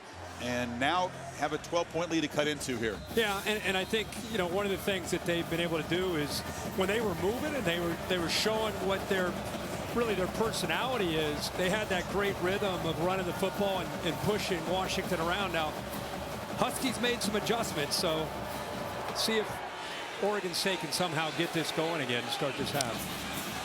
Silas Bolden is knocked down at the 20. Tremendous first half by one receiver and one cornerback for Washington. Here's the Modelo. Talk of a fighter moments. You know, Dunze is the guy, right? And in fact, when Penix throws to him, he's 5-7 for 79 yards and a couple touchdowns. You flip it over to the defense, man. Jabbar Muhammad has been everywhere, showing his ability to play man-to-man here at the end of the half. A tip ball by Bruner goes up in the air. Muhammad comes down with it. And, you know, when you play in these big games, your best players need to step up. And one on both sides of the ball for the Huskies have been able to do that. He is just overflowing with confidence, Muhammad. You can see it in his play in the first half. Can they get Damian Martinez going? 86 yards in the first half, averaging more than 7 a carry. For Odunze, he's been the one solid guy. Polk, who never drops the ball, has had a hard time tonight. McMillan doesn't really look 100%, but number 1 has been a number 1 receiver. Yeah, Odunze was 5 for 79. Every other throw, he's only 3 of 12. So when Washington has the ball, they're obviously dialing up. We're used to seeing Odunze have that kind of night, but we're also used to seeing Polk and others also have that kind of night. But tonight it's been a one-man show by number 1.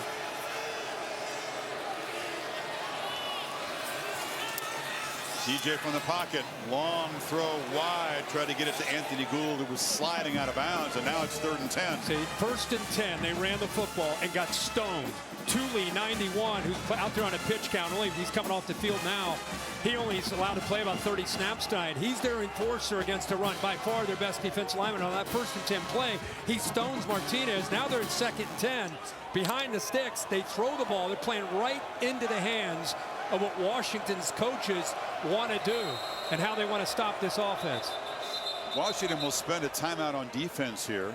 Remember how good they were last week after halftime. Utah in the first half scored touchdowns on 4 straight possessions. After halftime, you talked about that fiery speech. It was delivered by Ulofoshio. A total of 76 yards allowed.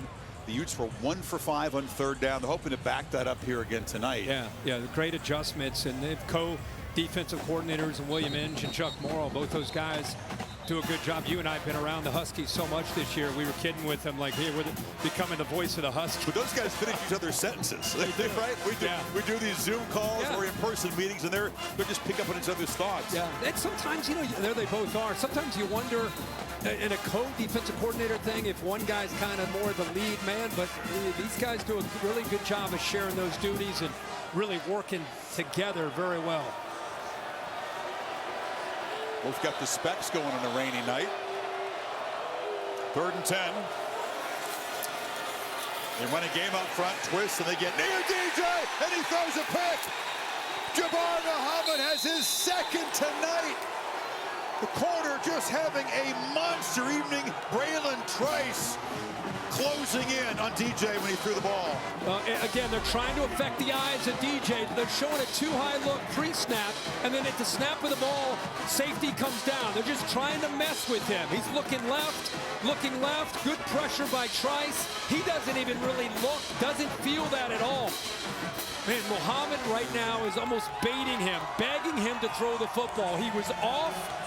He comes back, feels that pressure, and a good job here by the Huskies getting another break in plus territory. That's a nightmare start to the 2nd half for the Beavers. Now can their defense keep the Huskies out of the end zone?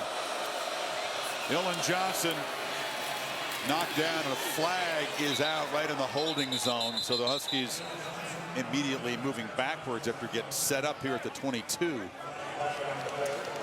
Holding. Offense, number 88. 10-yard penalty. Repeat first down.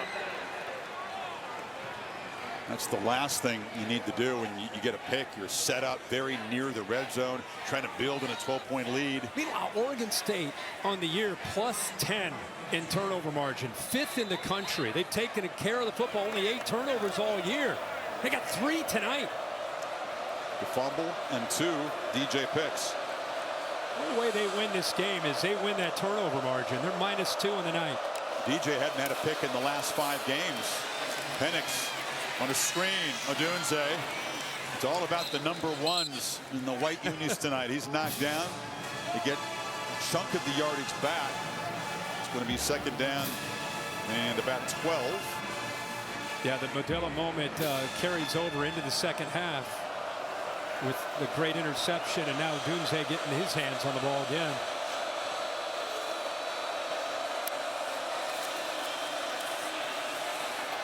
And there's a hands catch for a short gain by Westover. It's going to set up a 3rd and 8.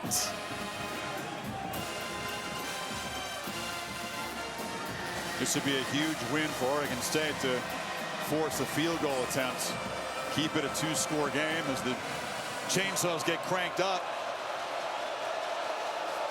Penix and this offense, for the most part, have dealt with this chaotic environment with a lot of poise. So Odunze, more of a condensed look. They spread out after the snap, and the pass is to Rogers out of the backfield. It's a nice play in the open field by Arnold, and it's 4th down. Yeah, they gave him a lot of traffic to have to run through. That's a man beater, trying to pick on the linebacker by throwing it to the back. Nice job there by Ryan Grubb and Kalen DeBoer. But instead of going for maybe a knockout shot here, they're going to just have to settle for a field goal. So good job by the Beavers defense after that interception. So out comes Grady Gross, sophomore from Scottsdale. Probably did not grow up kicking in a lot of rain, but he's gotten practice up in Seattle. This from 34 yards to make it a 15-point lead. And that was messed up. The play clock was winding down. Like kind of a false snap there. They'll back him up 5 yards on the attempt. Ball start. Offense, number 88. 5-yard penalty. Still 4th down. Look at the snapper there. Jaden Green kind of flinched with it, and that drew the penalty. So backs up Gross for a 39-yard attempt now. Very solid season so far.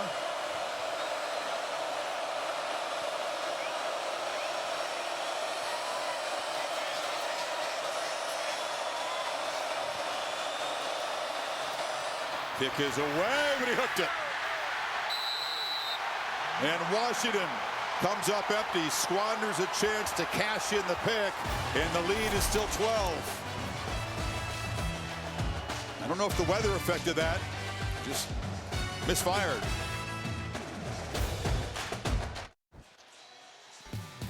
Here's a sensation. Benny here in the Jets. He's been flying all over the place. He's building his brand, my friend. He's very popular. I mean, we go to the hallway. Look at this. He's got signs. That's out here. They had signs at game day. That's him on the plane flying from Virginia this after game day. He makes himself comfortable. You know, yeah, he has no problem with that. He's treated like royalty, I can assure you. Sweet guy. Martinez, nowhere to run. They pitch it to the boundary. Braylon Trice, better known as a pass rusher, got over there very quickly, joined by Dom Hampton. They don't, Chris, they don't feel threatened at all by the pass game. So on 1st and 10, they see this ball going to the edge. Look at these white jerseys. They're getting off blocks. Braylon Trice, as much as we're talking about Muhammad, Trice is having a night. Number 8 doing a really good job. Hampton's able to come down. And 1st and 10, Oregon State's going to have to start throwing the football because they're running into a 9-man wall flying downhill. Trice, one of the guys of the many NFL scouts who come around to watch UW games with Penix in mind. They notice number 8 too. Here's a screen. Martinez has a couple blockers. Patiently makes a cut and is still running. Damian Martinez finally tracked down at the 45, but a huge play to spark the drive. They get 25. Yeah, we may have friendly fire. A couple of Washington players that ran into each other But it's a good call here with that pass rush. Get the linemen, these talented linemen out in space. They do a really good job. These guys are big, but they're athletic. But back behind the play, Thule, 91. You'll see him run into one of his own defenders. It was Hampton who has gotten up. There's Thule right there, and he rolls up on Hampton. Hampton's up, Thule's still down. He came in not at 100% to begin with, but how about these Oregon State offensive linemen? Downfield, 15, 20 yards, picking up blocks. You said how aggressive the Huskies defense had been, Kirk. That screen was an excellent call by Brian Lindgren, the offensive coordinator, because it took advantage of the aggression. And that play, that could be a huge turning point. To get out of there with no points allowed after the second pick by DJ, he's really been in a little bit of a rut. And I think a play like that, now you follow it up right here. And as much as they want to run the football, you got to break a couple tendencies now. You know, maybe you play action. You know, maybe they've been loading up the line of scrimmage on 1st and 10. And they've been averaging like 5.6 yards a carry, so it's working.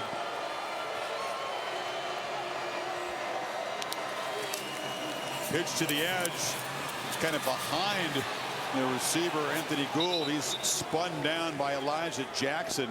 It's a loss. Man, Elijah Jackson hasn't tonight been tested that much, but man, he sees that ball thrown out there in a hurry. The whole reason that DJ Uiagalelei threw that ball is because Jackson was 10 to 12 yards off the line of scrimmage. So he said, hey, I got a blocker in front of him, rip it out there. But 25 with quick reactions, able to get up there, and ends up being a 2-yard loss. Gould lucky that the fumble bounced out of bounds. Hampton, who was down briefly a couple plays ago, is back in the game.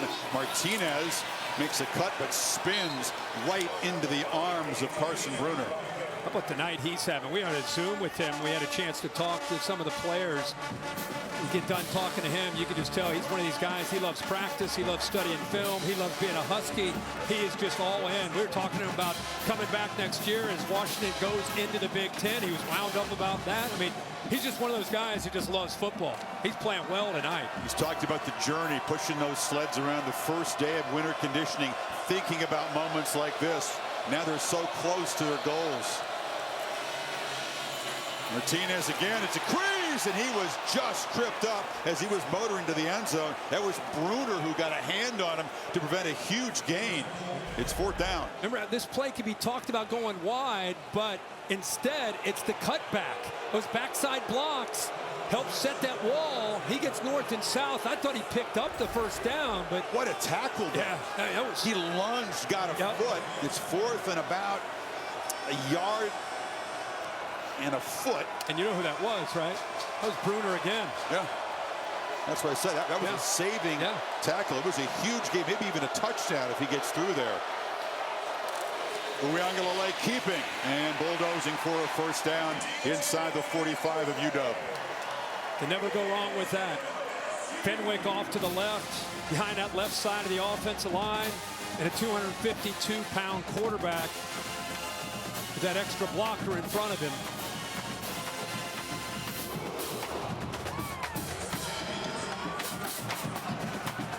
Beavers, middle of one of those trademark methodical drives, trying to get this back to a 1-score game. A very low yardage total for this offense so far. Uiagalelei keeps it, surveys, and throws across the middle, incomplete. Boy, Irish had a lot of space. Was running across the field, just missed him. He waited and waited and waited, and then by the time he decides to get rid of the ball, Braylon Trice, I think, may have impacted that with the pass rush. But you're right. I think he was trying to navigate and figure out where 7 Hampton was. I think he thought Hampton was going to take that crosser away, but he ended up going downfield. He had all kinds of time to hit that throw.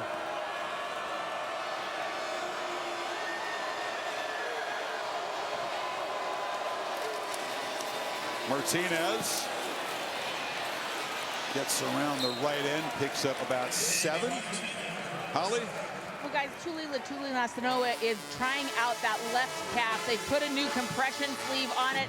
He's testing that calf right now. He was already on a little bit of a play count. He's been out or injured since that Oregon game. They've been trying to get him back, but he is moving well right now. I'll keep you posted on if he can return. They hope they can get 30 snaps out of him tonight. That's about what he gave last week. But he is a key part of the defense, especially against an offense like Oregon State. 3rd and 3. Martinez has the first down. They keep grinding away. Bruner got him down, but they're inside the 35. Yeah, he's averaging almost 6 yards a carry. It's 105 yards on the night. Just keep pounding into this Washington defensive front. They've kind of been able to get back into their own rhythm. We talked about Penix trying to find it. He got back into it. And now Oregon State, on this drive anyways, definitely back to being able to get their run game and the play action game going. Some fresh troops on the defensive front for the Huskies. Fenwick spelling Martinez, who's hit 100 yards rushing tonight with that last carry. Fenwick, he's pursued by Trice and knocked down behind the line. Another big play off the edge by number 8. Now they shoot gaps. Instead of working here, he's going to get inside of the left tackle, Gray. He's got power, and then he's got quickness to finish. You know, when you have that combination, he's got leverage, 6'4", about 275, but he gets, you're thinking he's going to work because the way he's aligned outside shoulder, outside shake, you're thinking he's going to get outside. Instead, he reverses and comes back underneath and surprised Gray that time. He drove Fenwick way back, but it's a 3-yard loss where he first made contact with the running back. Uiagalelei, quick route underneath. Gould's got it, and he slides down near the marker at the 23. It is a first down. Clutch. Smart. You catch the football, catch the ball, and then after you make the catch, don't worry about trying to get left or right. Get north and south. Don't get east and west. Just get north and south. Know where you need to go for that first down marker. You know, these receivers, they're not necessarily always stretching the field, but they have really good feel and awareness underneath to find the space. Gould, a high school running back, learned to play the receiver position. Great returner as well. Takes the handoff there, slips out of a tackle. That time he got out of the grip of Trice, who's slow to get up. That's not an easy thing to do. He's limping too. I tell you, that play has been well schooled by Washington this week. That jet sweep, when they see it on the opposite side coming their way, these guys on the edge, they're anticipating that ball is going to be handed off, and that's their responsibility. He was there, just unable to wrap him up, like you said, Chris. Second trip to the red zone for the Beavers. They were successful the first time. 13th play of this drive. And a flinch on the right side. Looked like that was Irish. Full start. He got away with one earlier. Offense. He did. Number 13. 13. Same exact spot, lined off to the right, condensed formation. Still second down. This time they catch him. Remember when Washington was pointing that out? They were quick to point it out. They're saying eight guys pointed now. Now you got him. Got it. Boy, every yard feels precious down here. And that backs them up, makes it 2nd and 9. And their red zone has been as good as there is in the country. I think top 3 all year. They're 97% effective, and as far as touchdowns, they're 3rd in the nation, so they do well down here. From the pocket, pressure, hit as he throws. It's caught down inside the 10. Bolden driven out, but it's 1st and goal. Bandez gets him. Watch this move right here. Bandez a big guy, 300-pounder. That spin move, I thought he was going to make the play. There's the strength of Uiagalelei. Watch this hit right here. Bang! But somehow, some way, he gets enough on that ball. And they pick up a first down. Behind the sticks, pass rush is there, and DJ Uiagalelei makes a play. Now play 14 in the drive. 1st and goal. Martinez back in the game. And he's going to be met right there by Bruner. And just relentless effort tonight all over the field. You mentioned how great they are in the red zone, Kirk, as we'll check the run here first. Yeah, check that, and there's Bruner. And watch the edge get taken away. Bang, you got defensive backs getting involved. The only empty red zone trip is when they faked a field goal against Arizona. It didn't make it. Every other time they've got points, and as you said, it's almost always a touchdown. Yeah. Talking about 81% of the time on a season, you're scoring touchdowns. You get backs that go 230 and a quarterback who goes 250. And a very strong offensive line. Uiagalelei keeps it across the middle, and there's a pass interference call. It was an easy one as Unyagi was tangled up. Looked like Dixon. Thaddeus Dixon, yeah. There's a backup corner. Yeah, easy call there for the officials, and Oregon State will get a first down. Defense, number 9. Foul occurred in the end zone. By rule, the ball is placed at the 2-yard line. Automatic first down. Reham Unyagi has kind of been a big play receiver, not typically a red zone weapon. And that sets him up at the 2-yard line. And I think we all expect them to hammer downhill. They got big Isaac Hodgins, the defensive lineman, in at fullback again. Martinez slammed into right at the line of scrimmage, and a flag comes out. Oh boy, if that's a hold and it's in that area, that could be extremely costly. I think it might have been Velling. 88 looked like he got some jersey off to the right there. Holding. Offense, number 88. 10-yard penalty. Repeat. First down. Well, the Beavers trying to overcome some self-inflicted wounds on this drive. And he's just trying to help seal the edge. He gets that jersey right there with his left hand. Still, Dominique Hampton, who leads the Huskies in tackles, it didn't affect him at all. Boy, he's playing physically. He comes down into that box area, almost like another linebacker. It's got a lot tougher now, Kurt. First and goal from the 12. DJ tries to scramble. He picks up a couple. Look at the strength, bulldozing down to the 5. Made something out of what appeared to be almost nothing. Well, this is a great play. Like you said, things get a lot tougher. He's going to go quarterback draw. There's not a lot of room there. Break a couple tackles, and then go in and you carry a 300-pounder for a few more yards.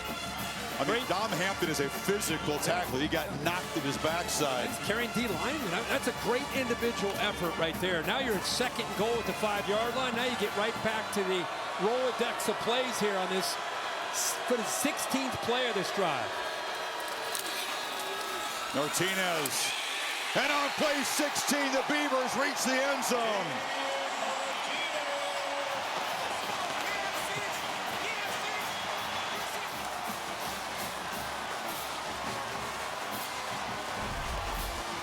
Here they're going to walk, get a lot of openings on the right side. Look at how efficient this offensive line is. There is penetration by the linebacker right there, but there's Martinez's vision. And that's what great teams do in the red zone. It's about, can you be efficient running the football down in that area? And with this offensive line and a physical back with vision of Martinez, they can. Took almost 10 minutes. The 16 plays, it's officially a 78-yard drive, but they had 15 yards in penalties. So in reality, they moved it 93 yards of offense, and suddenly it's a 5-point game late third in Corvallis. It was sunny when Curtis Wilson on the All-State bus rolled in here yesterday. What's the All-State Good Hands play this weekend? Well, it's the App State and JMU game where College Game Day was this morning. What a game. JMU fought back to get this inning into overtime, but it was App State. Caden Robinson, game-winning touchdown. They reviewed it. It stood. And their JMU's 13-game win streak is done. By the way, App State quarterback Joey Aguilar, 318-3, as they pull off a big upset and ruin James Madison's undefeated season. It was like 25,000 there for game day. The game day curse strikes. Oh, remember last year we were at App State and they almost lost. It took a Hail Mary for them to avoid it. What a turnaround, Kirk. They had the pick by Muhammad. The Huskies had a chance to go up 19 if they punched it in. They go 3 and out. Gross hooks the field goal. And then Oregon State takes 10 minutes to cut this to a 5-point game instead of a 19-point game. Yeah. And now Penix has got to come off. It's been a long time sitting over there in the cold and try to get the offense reignited here. And those were some serious body blows that were thrown against Huskies defense. We'll see if Penix can give them a break and add to this lead when we come back.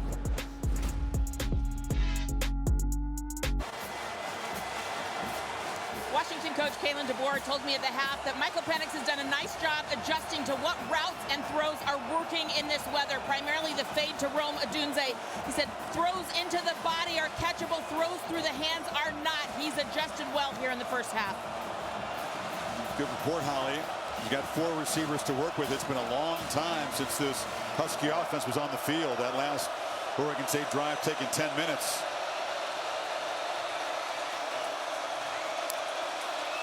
Johnson in motion. Penix is looking back to his left and fires downfield to Odunze. That was right off his shoulder pad.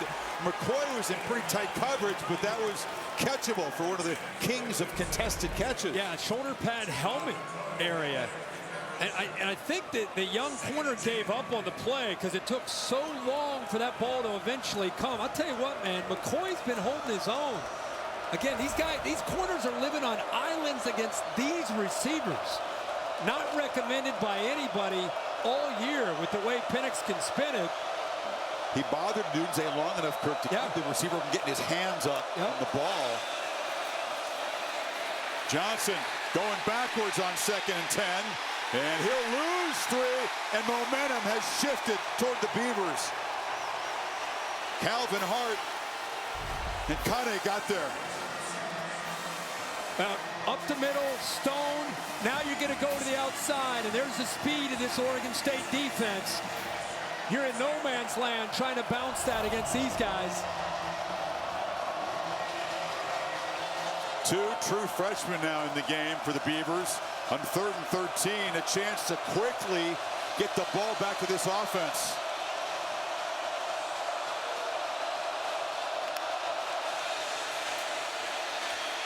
Penix with a long throw over the head of Westover. It's another 3 and out. Penix pointing like he wanted a flag. There isn't one. Well, this play's starting to get cranked up now. They can feel it. Penix right away after he threw it, like you said, he pointed. He may have a decent case there with his crossing route here to Westover. Oladapo did grab onto him when he was working, but it was in the middle of the route. But it's a no call. So McAllister back to handle the punt. The rain has let up, and here's a flag before the snap. And they'll get backed up 5 yards. Just that massive swing when the Huskies. Full start. Offense. Number 3. 5-yard penalty. Huskies had a chance, Kirk, to really stick in a dagger early in this half. You put this Oregon State team down 19 with a ground-based offense in this weather, they would have been on the ropes. That's probably a knockout punch. Instead, missed field goal. Yeah. Ball back to Oregon State. They put that big drive together. Now they're going to get the ball back. It's a low kick. It's returnable. Gould has a step, gets a little momentum, and gets out near midfield. So down 5, 22 seconds in the 3rd quarter. Oregon State takes over. Chris Quick, they're going to look at this real quick, just to go back and look at the little hold that they get away with. 28 right there, grabs on. It's a touch. It's a touch. That's what I think he wanted. It's probably a good no call right there. But you can see that Penix right away thought that it should have been. But I agree with the officials there. I don't think there was enough there to make that call.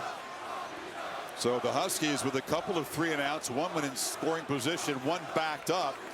And this Washington defense, we talked about, they're depleted. Down a couple of safeties, down Tuputala, one of their top linebackers. They were on the field forever. They got to go right back out there. Personal foul, unnecessary roughness, receiving team, number 18. 15-yard penalty. Oregon State keeps the ball. First down. I think it was Irish 13. He got tangled up. Disbelief in this fan. Yeah, it was 13, not 18. It's right up here. They both kind of get tangled, but I think it was the reaction. I think Irish is saying, what the heck's going on? As Steen kind of tried to slam his helmet, his head down to the turf. Wow. I thought that might be on both sides, but they push Oregon State back. They sure do. 33-yard line instead of the 48 to begin this drive. Smith cannot believe this. Check the board. Bill, don't you usually see offsetting there? Yeah, that pushed it ahead by 24. Yeah. Totally unneeded. That should have been a flag on that. Expect to see Damian Martinez continue to hammer away. It's his 21st carry tonight. A couple yards added to his total of 111 coming in. Chris, I can't remember which game you called. That one right there, number 1 USC. Yeah, there have been upsets in this building. Number 1 SC, you called it on a Thursday night in 08. Number 3 SC in 06. Number 8 Washington in 01, 05, or 2000 season. Oregon was number 5. So we've seen a lot of upsets. It's setting up for a heck of a fourth quarter. Against top 10 teams, they've actually won 3 of the last 4. They love the giant killer, but they've got a lot to play for themselves. Fourth quarter coming up, 5-point game. Huskies on top.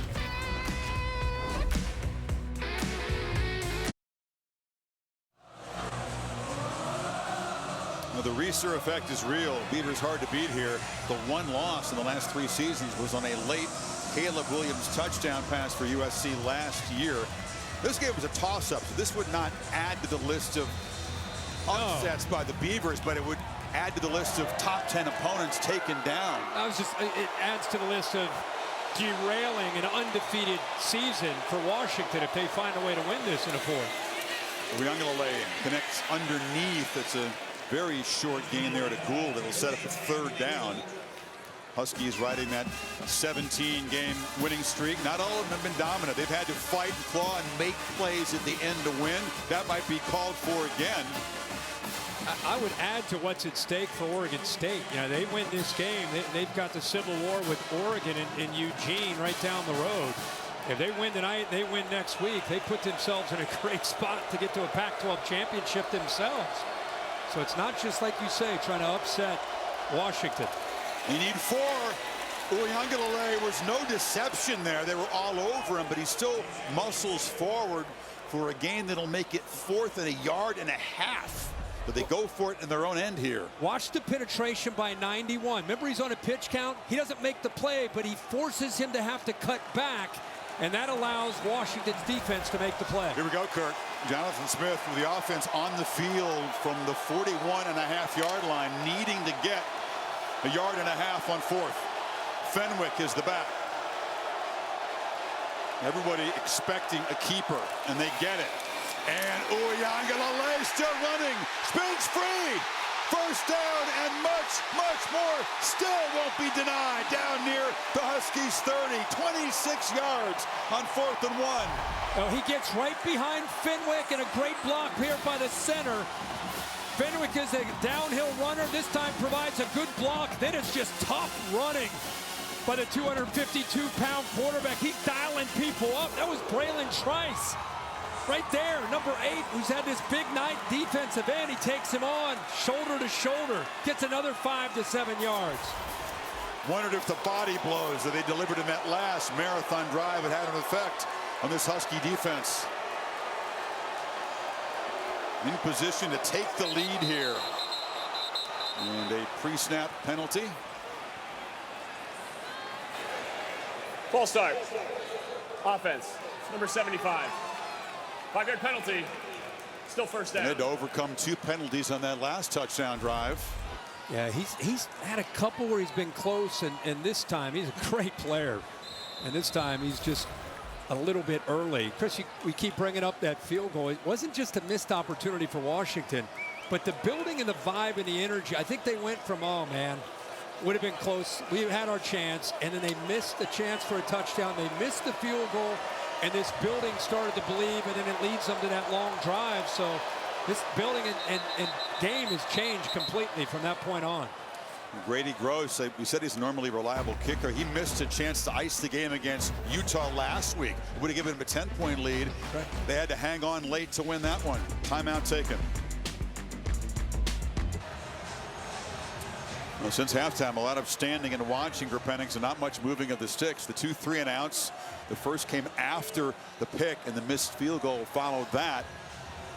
And momentum is strongly with the Beavers at the moment now. Look at the time, and Penix is saying, this is one way to slow me and my offense down. 6 plays in the entire second half. Uiagalelei faces a 1st and 15 after the false start. 2 backs in there. Newell ahead of Martinez in the I formation.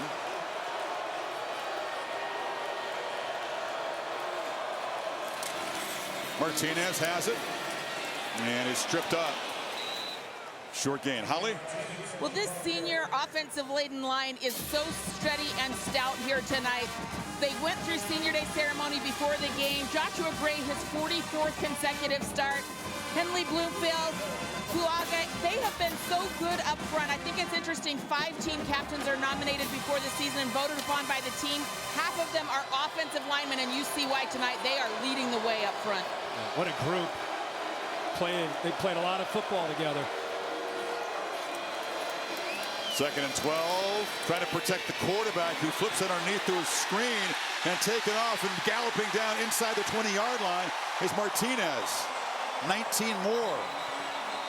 Well, they only rushed 4, but watch the line that Holly just talked about, how in sync they are on this screen. He sells it, and now you got some linemen downfield, and Martinez in space. So dangerous. We know how physical he can be, but man, this guy is a complete back. Looks like an NFL back playing college football, and he's only a true sophomore, 232 pounds. And one of those linemen Holly talked about, Henley Bloomfield, is on the field. We'll take a break.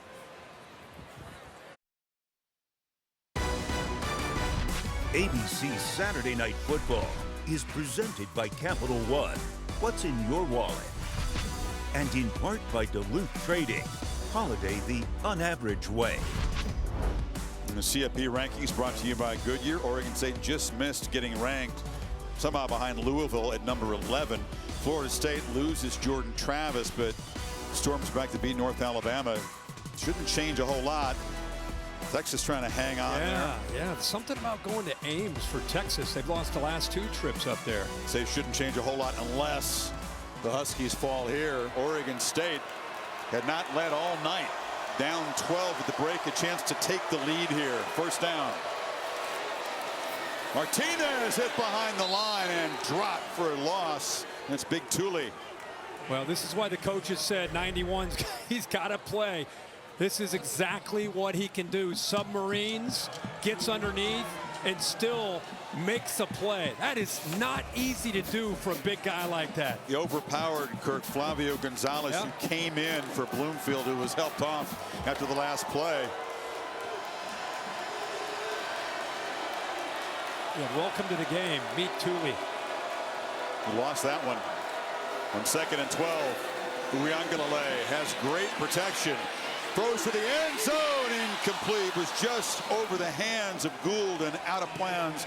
Jackson in coverage, and now a big play coming up, 3rd and 12. Yeah, Jackson is in tight coverage here. He gets away with a little grab there, and if he had a little bit more room to work, he would have had a chance to put a touchdown up on the board. But I think Jackson understood where he was. Forced him that back edge of the goal line. Is Smith thinking this is 4-down territory, depending on what they do on this play? Need to get to the 5 for a 1st down. Uiagalelei running for his life and has to throw it away. Actually, nearly intercepted on the sideline, but Braylon Trice got there in a hurry, and he's looking at his right thumb as he gets up. 4th and 12. Yeah, it's one of those where you want to make sure you throw it away. Down 5, they're going to kick a field goal here. Good job by Washington dialing in, and look who it is again. It is Trice. They have moved him around on those stunts. They moved him from the inside to the outside, so he affects that play. Uiagalelei comes down on that right hand, grabbing his right thumb. They're going to try to cut this to a 2-point game. The Honorable Atticus Sempington on the kick. I don't know if he's named for Atticus Finch. He's able to get it through right there. Beavers chipping away, as Beavers do. A 2-point game, 10:40 to go in Corvallis as they check out Uiagalelei's right thumb. Want more stats? Just ask Siri. Who leads college football in passing yards? That might change after this week. Michael Penix only twice this season held below 300 yards, just 124 tonight as the 2 touchdowns to Odunze, but he's got to get back in rhythm, got to get the body warm again, get the offense warm again, and see what they go to in this series, because Oregon State, with that 16-play touchdown drive, follows it up with a 10-play field goal drive. Ngata breaks a tackle, flag comes out as he's knocked down at the 35-yard line. Well, a lot of coaches like the fair catch on the kickoff returns because you get so many penalties. It's going to cost him field position. Last thing Penix and this offense need is to be backed up. During the return, holding, return team, number 5. 10-yard penalty, first down. It's Dylan Morris. So what do you do if you're Penix and you're one of the Heisman frontrunners and you've seen it and done it almost all? It'd be nice to get somebody other than Odunze involved as a receiver. Odunze has 6 catches. Westover, the tight end, has 3. But other than that, Polk's had 6 targets, no catches. McMillan, a couple targets, no catches. Somebody besides Odunze is going to have to make a play. 0 targets in the second half for Polk or McMillan. Oregon State student section right down there to the right. Penix, who hands it off on first down, and Dylan Johnson, that would help the offense get going. He picks up 9 on first down. We know from being around this Washington team that gets overlooked. That's a great aspect of their offense, is getting the ball to number 7. Yeah, Johnson lost a fumble earlier when they were in scoring position in the first half. That was the first time. He's got it again. That's the first time a running back had lost a fumble in the DeBoer tenure. This is its 24th game. They had not lost a fumble as a running back until that one in the first half. That's the first down of the second half for the Huskies. That's amazing. Dylan Johnson's going to come out of the game. Looks like Rogers will come in. The other thing is just the flow of the game. If we were sitting here before the game, this is going the way Oregon State would want this game to go. Look at time of possession, the style of football that's being played. The only thing that's gone against Oregon State's a big one, -2 in the turnover margin. It's like the last 9.5 minutes will be played in dry conditions. The rain has moved out of Corvallis. Play clock at 1. Penix backpedaling, escaping, and has to just heave it downfield. What a creative play in the move to Westover. How did he see the tight end down the sideline, Kirk? It reminds me of the play that we saw against USC. But this is a good job. Watch the release of this football, by the way. He just kind of slings it. And how he throws a ball like that accurately, I'll never have any idea. He makes some throws that just take your breath away. That was crucial. Looked like he was going to take a loss in the play. Instead, the ball near midfield. Throwing again on first down, far side into traffic. He was targeting Odunze, and Andre Jordan, the true freshman, tracked across, got a piece of it. I mean, it's worth taking another peek, Chris, just because of how unusual and accurate. He jumps in the air, the ball's wobbling, it's third down, and somehow the big tight end hits him right in the chest. Westover has been reliable. The only other target besides Odunze who's made an impact tonight. That's his 4th catch. On 2nd and 10, handoff comes to Will Nixon. Stutter stepping, but unable to escape the tackle of McCoy. 3rd down coming up. Remember, let's not forget, while we're sitting here at a 2-point game, you go back to that snap that went over the punter's head for a safety that gave Washington 2 points. And here we are at 22-20. Here we are at 3rd and 7. And Penix needing to do something else special to keep this drive going, keep his defense off the field.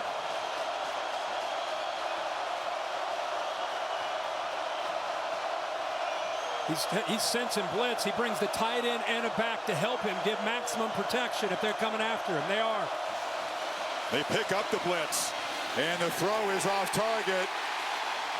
And Jeremy Bernard was guarded by Ryan Cooper, their best coverage guy in his fourth down. That's what I was thinking. He did a good job of bringing a tight end in the back end. He's got maximum protection, and then he picks on the best corner that they have. Ball's not thrown accurately anyway, but I was surprised he went after Cooper there. They got a couple first downs. They got some breathing room, and they gave their defense a breather. McAllister, though, to punt it away and try to pin the Beavers back deep. Gould standing at his 8-yard line. It's a high kick. He'll make the fair catch and backpedal inside the 5. So with a 2-point deficit, Uiagalelei and the Beavers take over in the shadow of their end zone. 7:55 left. Last year's meeting in Seattle, Huskies roared from behind and then went on a marathon march. This is an 18-play drive, 92 yards. A couple of clutch third down conversions like that, eventually setting up a game-winning chip shot field goal. They broke Oregon State hearts. So here, in reverse, is it deja vu? But DJ's turn. They take over at the 5, down 2. A couple of years ago here, by the way, it was Oregon State with a late field goal to win it after some heroics. From the end zone, fires across the middle into heavy traffic, and the catch is made. Looked pretty cool that time. I'll tell you, he worked through his progressions from the right all the way back to the left. When Yagi made the catch. Yagi was kind of waiting there. He's almost like a check down there, but coverage got pretty tight. But I tell you, that's where Uiagalelei's experience comes in handy. A lot of trust in this experienced quarterback thrown from his end zone there. Figure this is Martinez time on 2nd and 3. And he's boxed up to the left. This team runs a lot more effectively to the right than the left. From that hash, they tried to run into the boundary in heavy traffic. Oh, yeah. Oh, yeah. And I think it's not just the offensive line. I think sometimes it's about the matchups up front.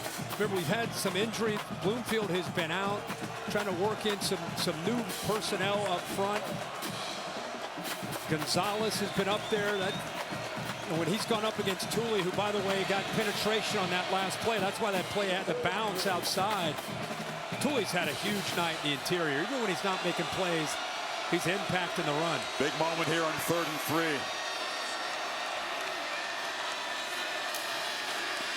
Under pressure, long throw. The catch is made beautifully.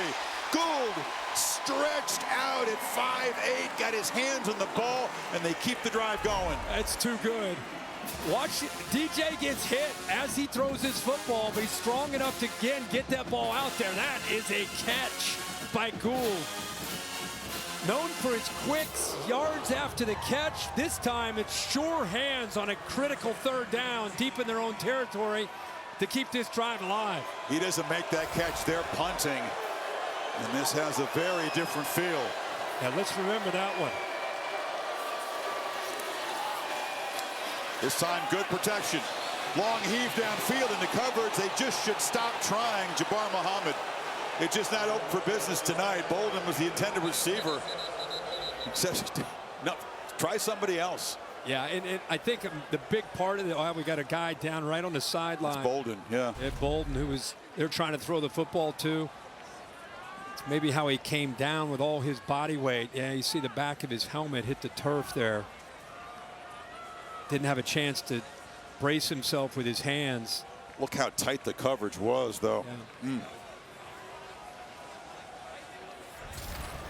He had one interception, Muhammad, on the season coming in as a pair tonight. Has broken up the number of passes, 4 of them. What you love about Muhammad is, you know, tonight he's been out in coverage a lot, but he gets up in run support. You know, he's a physical guy. Great to see Bolden up.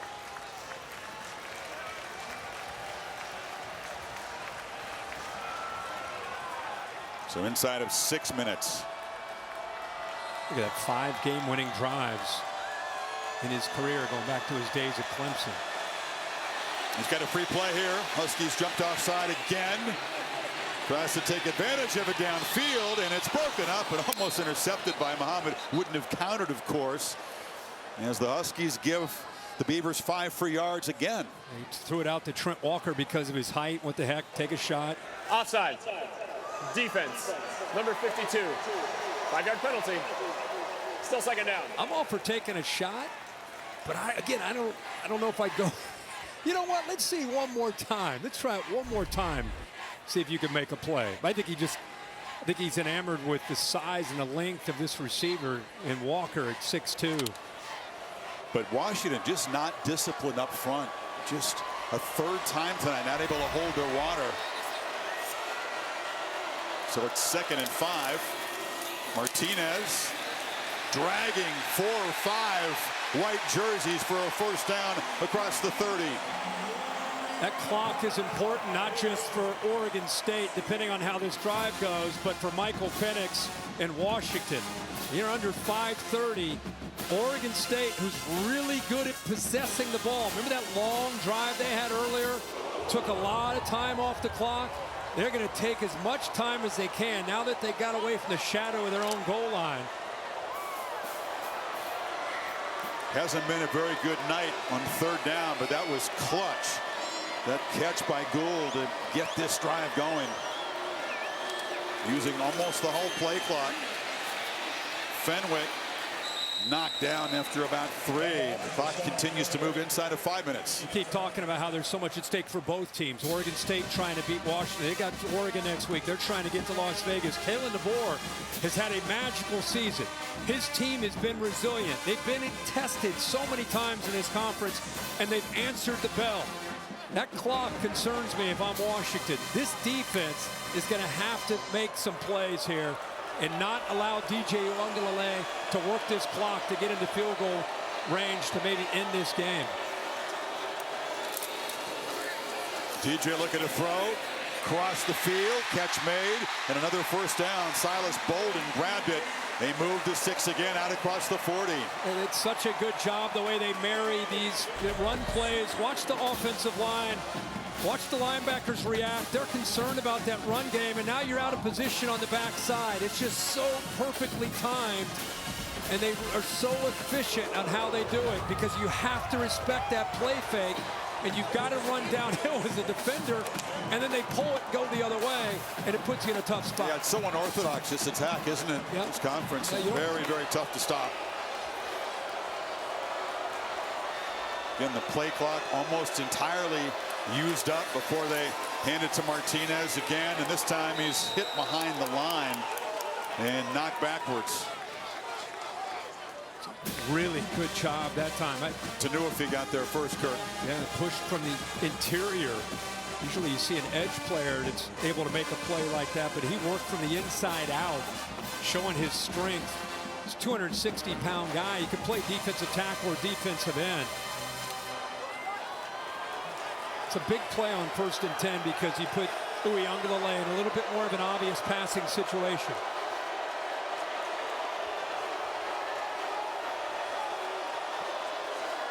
Huskies rush 4. DJ launching downfield. It was over the head and out of bounds. Bolden was very well covered by Elijah Jackson. Now we've got a 3rd and 11 coming up. Yeah. Jackson uses the sideline as his ally here. See that push right there? Now you take even when he works his way back inside, there's no room out there. Put the quarterback in a really tough spot, so the length by Jackson with that push to get him out of bounds, and then when he comes back in, there's just no cushion at all. Penix said, please, let's get up the field, get me the football back. It's been a struggle. That one completion he had a few minutes ago was the one 3rd down catch his receivers have made. Where does he look this time? Quick throw, catch made, not a first down. Trent Walker, a seldom used receiver, just his 3rd catch of the season, and Carson Bruner grabbed him. Now it's 4th down. They need about 5 here. Here we go. Play of the game. By playing methodically, they put it all on this drive. That is the downside of taking your time. And now the Huskies, chance to give their offense the football in Oregon State territory. Here's the guy to watch. Braylon Trice. Crowding the line, showing pressure. They bring it. Uiagalelei backpedaling, over the middle, incomplete. That time they heated up the pocket. force the quarterback on his back foot, and the Huskies will take over. Well, this is a tough play for the tight end, Velling. Watch the timing of this, and Velling just kind of quits on the route. Right here, he's wondering, should I continue or should I let up? Watch how he just kind of lets up. And I really think Uiagalelei thought he would continue to work across the middle. Was there a jersey tug there by Hampton a little bit? Earlier in the route, not at the end, but I think a little bit earlier in the while he was running his route. But they've been letting that go tonight. Oregon State can, of course, get the football back. They've got 2 timeouts. But Washington, a chance to put the game away right here with a touchdown. Johnson lowers the head. Big collision with Oladapo, picked up a few, and they do spend a timeout. Smith stopping the clock right here, so now he's going all in on this series of downs to get the ball back. He has to. 2 minutes. They really went all in on the last series. What do you think about that? I mean, it's their style. It's what they do. It is. And they had a great deal of success on that 15-play drive where they were just methodically moving it down the field, play action, run the football. It worked great for them. And I think once they got out of their own goal line, I think they thought, let's just do the same thing, the way it worked the last time out. I'm telling you, that 1st and 10 play was the play because it was 2nd and 12 after that. Yep. And now you got, instead of being at 2nd and 6 and 2nd and 7 and 3rd and 3, the way they have been, they got behind the sticks. That was a critical play on 1st and 10. For Michael Penix, it hasn't been a big stat night. Not what you expect from a strong Heisman contender. Just 143 yards, has a touchdown run, 2 touchdown passes, but a chance to step up here and seal the victory if he can get a 1st down. It's Johnson again who makes a cut and slams downhill. 3rd and 2, and they'll spend the final timeout here. Dillon Johnson, guy who has been a underappreciated part of this offense with all Penix fireworks and all those receivers, but Johnson, a guy who's going to end up very likely with 1,000 yards rushing in the season. Approaching 100 yards tonight, averaging 5.6 a carry. Yeah, I mean, I think he's a forgotten piece. You know, if you're a Washington Husky fan, or you and I, because we've been around him so much, you have full appreciation for what he brings to the table. Penix does get a lot of the national attention, but man, right here, it's about Johnson and his offensive line. Ball spotted at the 40. They need 3 on 3rd down. Would you throw a wrinkle and fake to Johnson and keep the ball with Penix, almost like a pistol zone read kind of thing? Or do you just jam? Oh, now they're going to... They shift everybody around. 4 receivers to the right. Empty backfield. Penix looks to the other side and goes to his reliable weapon. When in doubt, dial up Odunze. And that should do it. I was thinking, wait, are they going to go quarterback draw here? No, of course not. They're setting up a one-on-one chance. They put everybody to the right. That's like a point guard saying, clear it out. Clear it out, one-on-one. You take it to the rack, and that's what Odunze did against a true freshman corner who, by the way, has held his own tonight. Played pretty well, but the back shoulder fade, such a difficult thing to defend. And Penix and his main target close this one out. It's one of the trademark celebrations. It wasn't a touchdown, but it was a huge completion on 3rd down. It's their 3rd 1st down of the half. That's it. And without the ability to stop the clock, that's going to do it. And Washington State is going to come in here to a very hostile environment on a rainy night and extend the winning streak to 18 and head to the Apple Cup in Seattle with a chance to close out a perfect regular season. They have booked their spot in Las Vegas by winning here tonight in the conference championship game. It's all at this point in the season. You get into these. Think about what they've been through in the last few weeks. USC, when USC had a lot of firepower, it was a different kind of confident SC team at the Coliseum. Dealt with a physical Utah team.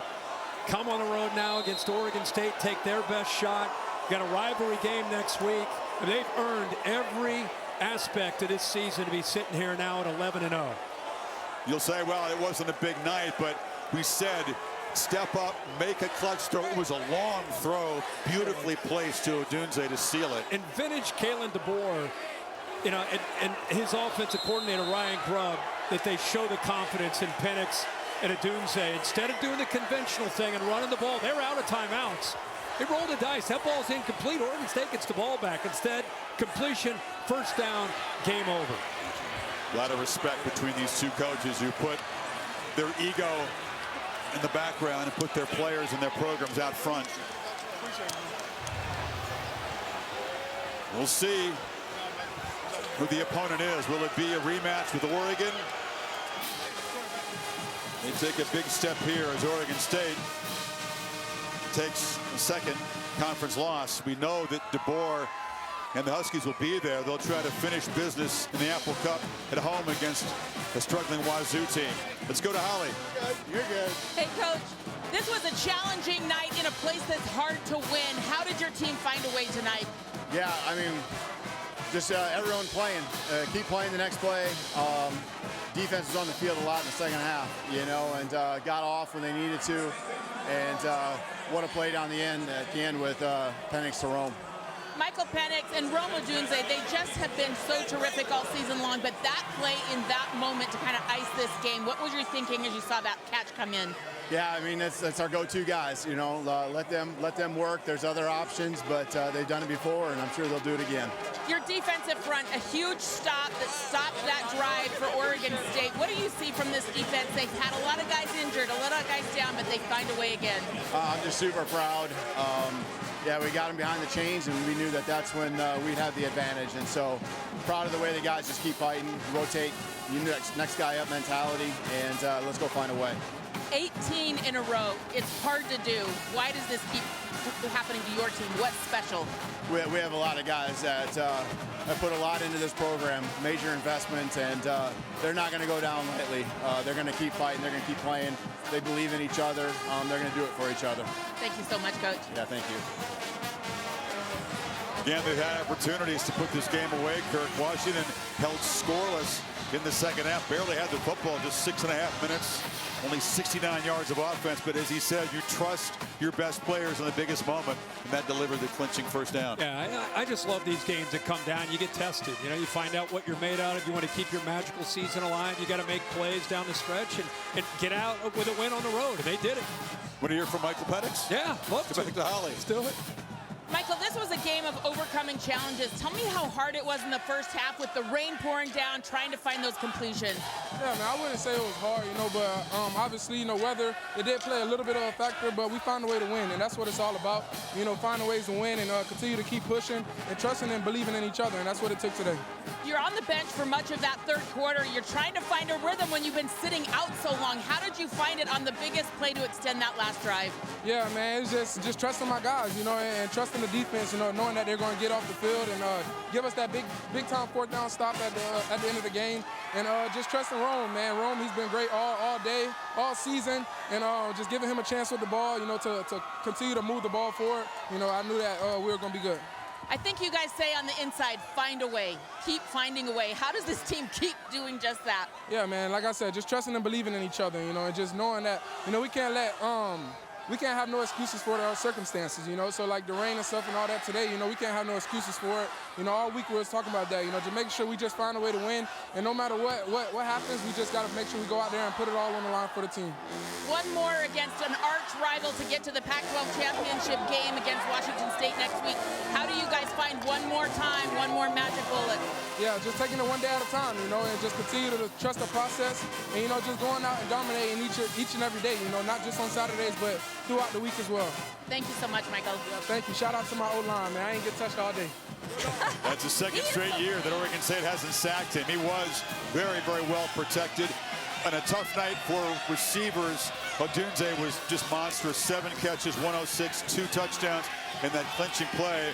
Marvin Harrison Jr. of Ohio State is a tremendous wide receiver. There are other guys around who are elite and who can play the position. Odunze, to me, is as good as anybody. Oh, man, he's got a combination of skills that make him elite. It came up clutch. You know, I think this is a game that I think we'll be talking about for a while. It seems like when these two teams get together, it always comes down to that final moment. Last time, though. Yeah, that's true. That's true. How about Oregon State? State, Chris. We need to say this. I mean, Jonathan Smith's former player here. He's built this thing up the right way. Had some close losses last year, and then this year, lost by 3. A loss by 3, and now a loss by 2.